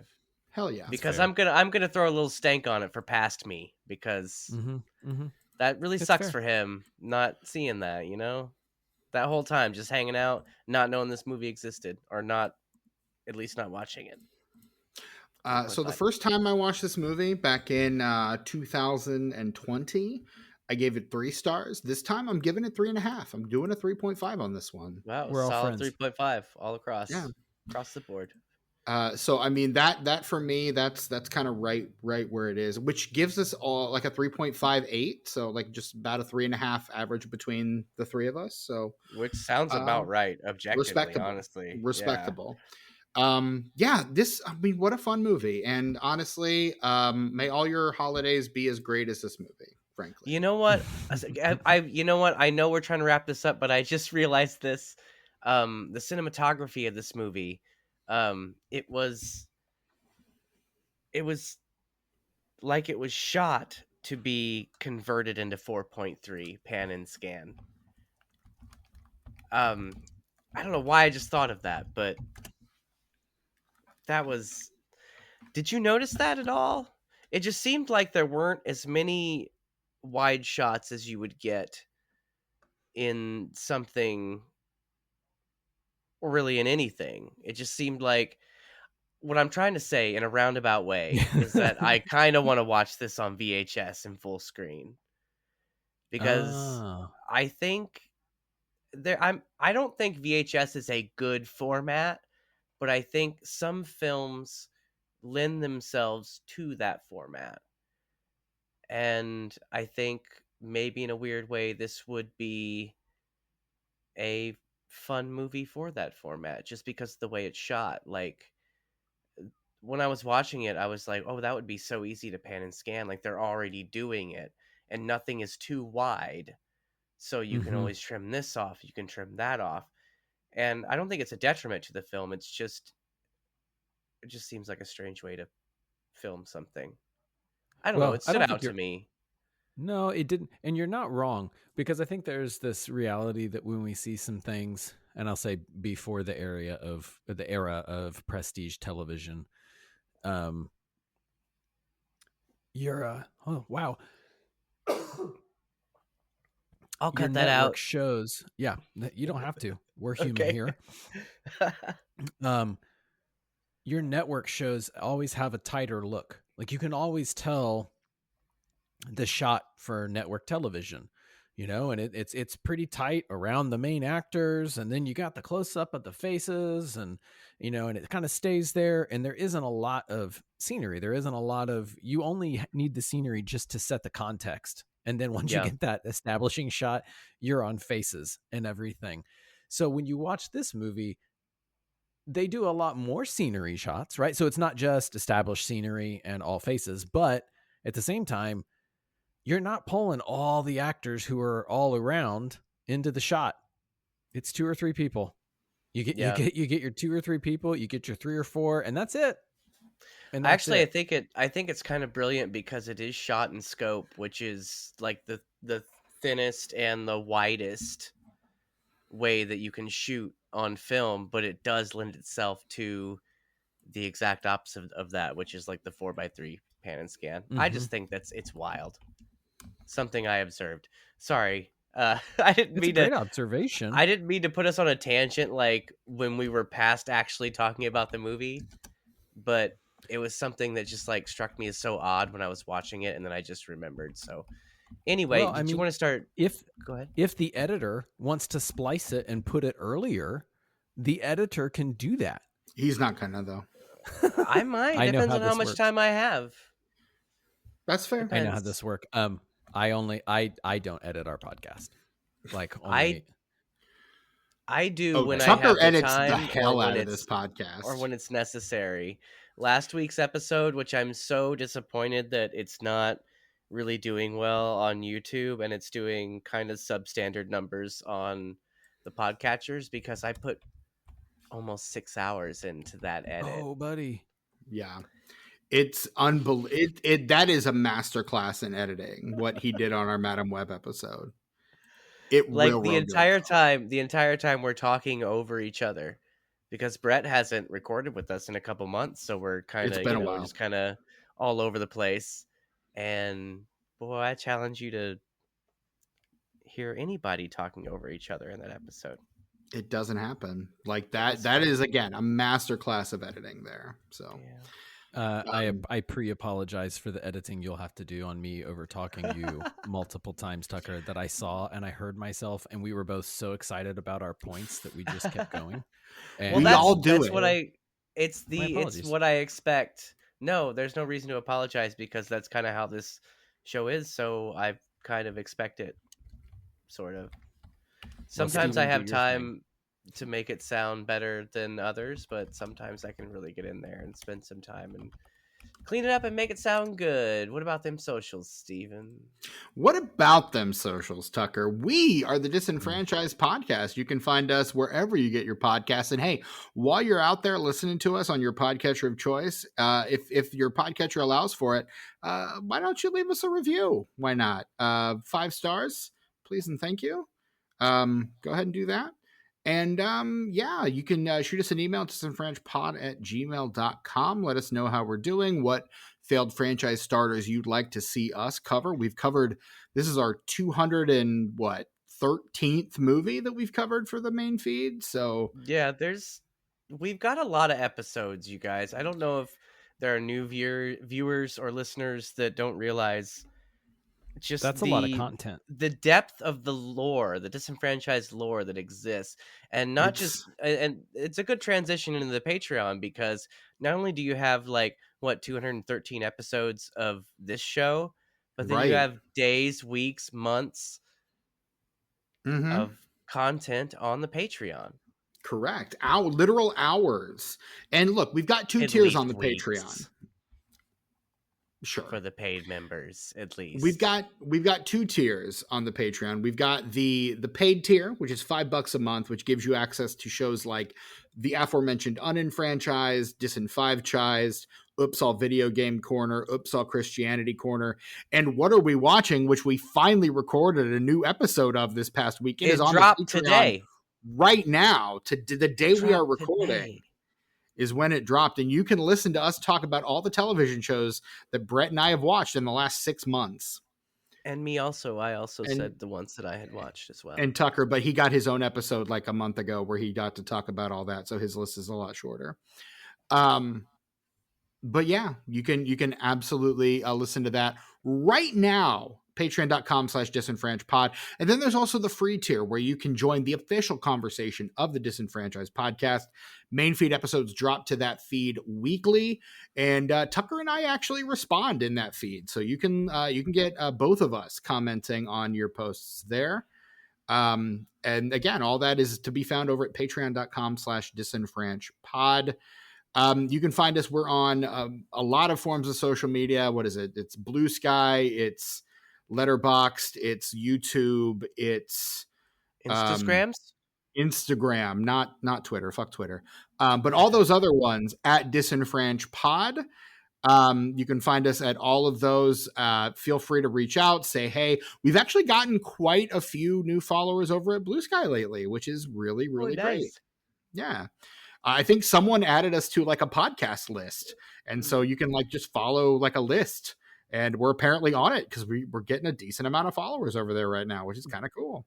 Gotta love those starter packs. Love them so much. And that someone put us on one of those, God bless whoever did that, because it wasn't me. I can assure you it was not me, but God bless whoever did that. If it was Mike Snoonian, God, I love that man. Mike, you're the best. I love you. We're going to have him on the podcast in February for our Valentine's Day episode. I already know what it is. It's going to be great. But yeah, Andrew, where can we find you on social media these days? Tell us about what's coming up and going on over on the Ephesiology Podcast. So you can find me at the Disc Fan at the Disc Fan, bsky.socials, whatever the handle is. I still haven't gotten the hang of saying that quickly, but I'm the Disc Fan. Disc with a C. Disc with a C. The Ephesiology Podcast is a podcast dedicated to the study of the early Christian movement and its implications for the church today. So, Jesus guy, Jesus follower, very churchy podcast. For those who are interested, certainly you can chase after that. Dabbing our toes in some archaeology type stuff, as well as what does it look like to actually follow Christ in your context. So these are forthcoming things. This will be next year. Awesome. So you can check it out if that's your bag. Otherwise, would love the interaction on old Bluesky. Right on. Fantastic. As your host, Stephen Foxworthy, you can find me on Bluesky, Instagram, and Letterboxd at Chewy Walrus. You can find our absent friend, Brett Wright, who has recently woken up, not really remembering too much about himself, on a cliff somewhere in the eastern United States. Is Oscar Isaac there? No, that's the other one. I Jack found. Right. That's the other one. Yeah, that's the other one. Sorry. You can find him at Sus Warlock on Bluesky, Sus_Warlock at Letterboxd and Instagram. Tucker, where could we find you these days? You can find me on Instagram and YouTube at Ice909. That's ICENINE, the number 0 and the number 9. Also, Tuck Mugs, I guess, is still a thing. Tuck_Mugs, I guess we'll see. I mean, it's never truly dead, but I don't know how long it's going to be until there's another post. I hope it's soon. I guess I should just eat some soup. That's what it is. That's what I have a mug. I have a mug. Yeah. I have a pint glass too, but I don't really use pint glasses this time of year. That's more of a I thing. pretty much just use the Sam Adams one, the perfect pint glass that I got in Massachusetts. I just can it. It's a can thing, you know? Right. Cans are fine. Cans are fine? You just won't see them on Tuck Mugs very much. No, I mean, maybe if it's sitting next to like something that is holding the liquid that used to be in that can, that would be permissible for Tuck Mugs. That has happened a few times. But yeah, don't count Tuck Mugs out. Like we're just kind of chilling. Like we'll be back. I would never count out Tuck Mugs. We'll be back. Tuck Mugs is, we're good. Just watch out for Tuck Mugs. Tuck_mugs, Instagram. Maybe we'll come back. That's the new tagline. Tuck Mugs. Maybe we'll come back. Maybe we will. Maybe we will. Maybe I'm logging into the account right now just to see what's going on. Oh, crap. I don't know if that tagline is as good as the Glimmer Man, though. Are you telling me, though, Steven, that you don't even know if people have sent us guest mugs because you haven't logged into that account, dude? I mean, the social media manager hasn't logged into that account. That's definitely not you. Not since he got a new phone. Wow, that was a while ago. It's been a hot minute. Oh, well, you know, it's not like we've had a lot of activity. So, well, I will say one more thing about Tuck Mugs before we move on, and that is that if you would like to submit a guest mug, if you are a fan, or if for some reason me talking about it just now has made you interested enough to check it out and you like it and you want to submit a guest mug, send it to us at the email. Steven mentioned it earlier, disenfranchissedpod@gmail.com. That's the one. Or you can send it as a direct message to us on Instagram at @tuck_mugs. So send us guest mugs. Tell me about your mug and like straight up what's in it and like let me look at it. That's all I want. Just let me see it though. No big whoop. I'm just trying to look at it. Okay, but like let me see it though. Like Sam Jackson and that gal that was running down the street. It's the same kind of thing, but with mugs. Not jugs, mugs. Mugs, that's not jugs. There it is. There it is. That's the new Tuck Mugs slogan. Mugs, not jugs. Dos, but yeah. Anyway, we've kind of stumbled backwards into the end of our episode. I love it. And Andrew, thank you for slumming it here on our Heathen podcast. We appreciate you so much. And we will absolutely get you on for Confess Fletch if you want me to resend the documents so you know what else we can cover. We'll try to get you on just as soon as we possibly can for whatever you want to cover. Love hanging with you guys. Absolutely. Love talking good, entertaining, hilarious, wonderful film. Correct. Same, as do we. And so with that having been said, this has been the Disenfranchised Podcast for my co-host Tucker, the absent Brett Wright, and the very present, very special Andrew Johnson. Until next time, I meant to have a quote from the movie here, and I forgot to find one. Da-na-na-na-na. There it is. I was going to say you should just say it's a duck. Da-na-na-na-na. Chefs do that, though. There you go. There it is. There it is. You've truly done it. The end. We did it. Goodbye. We did it. Bye, everybody.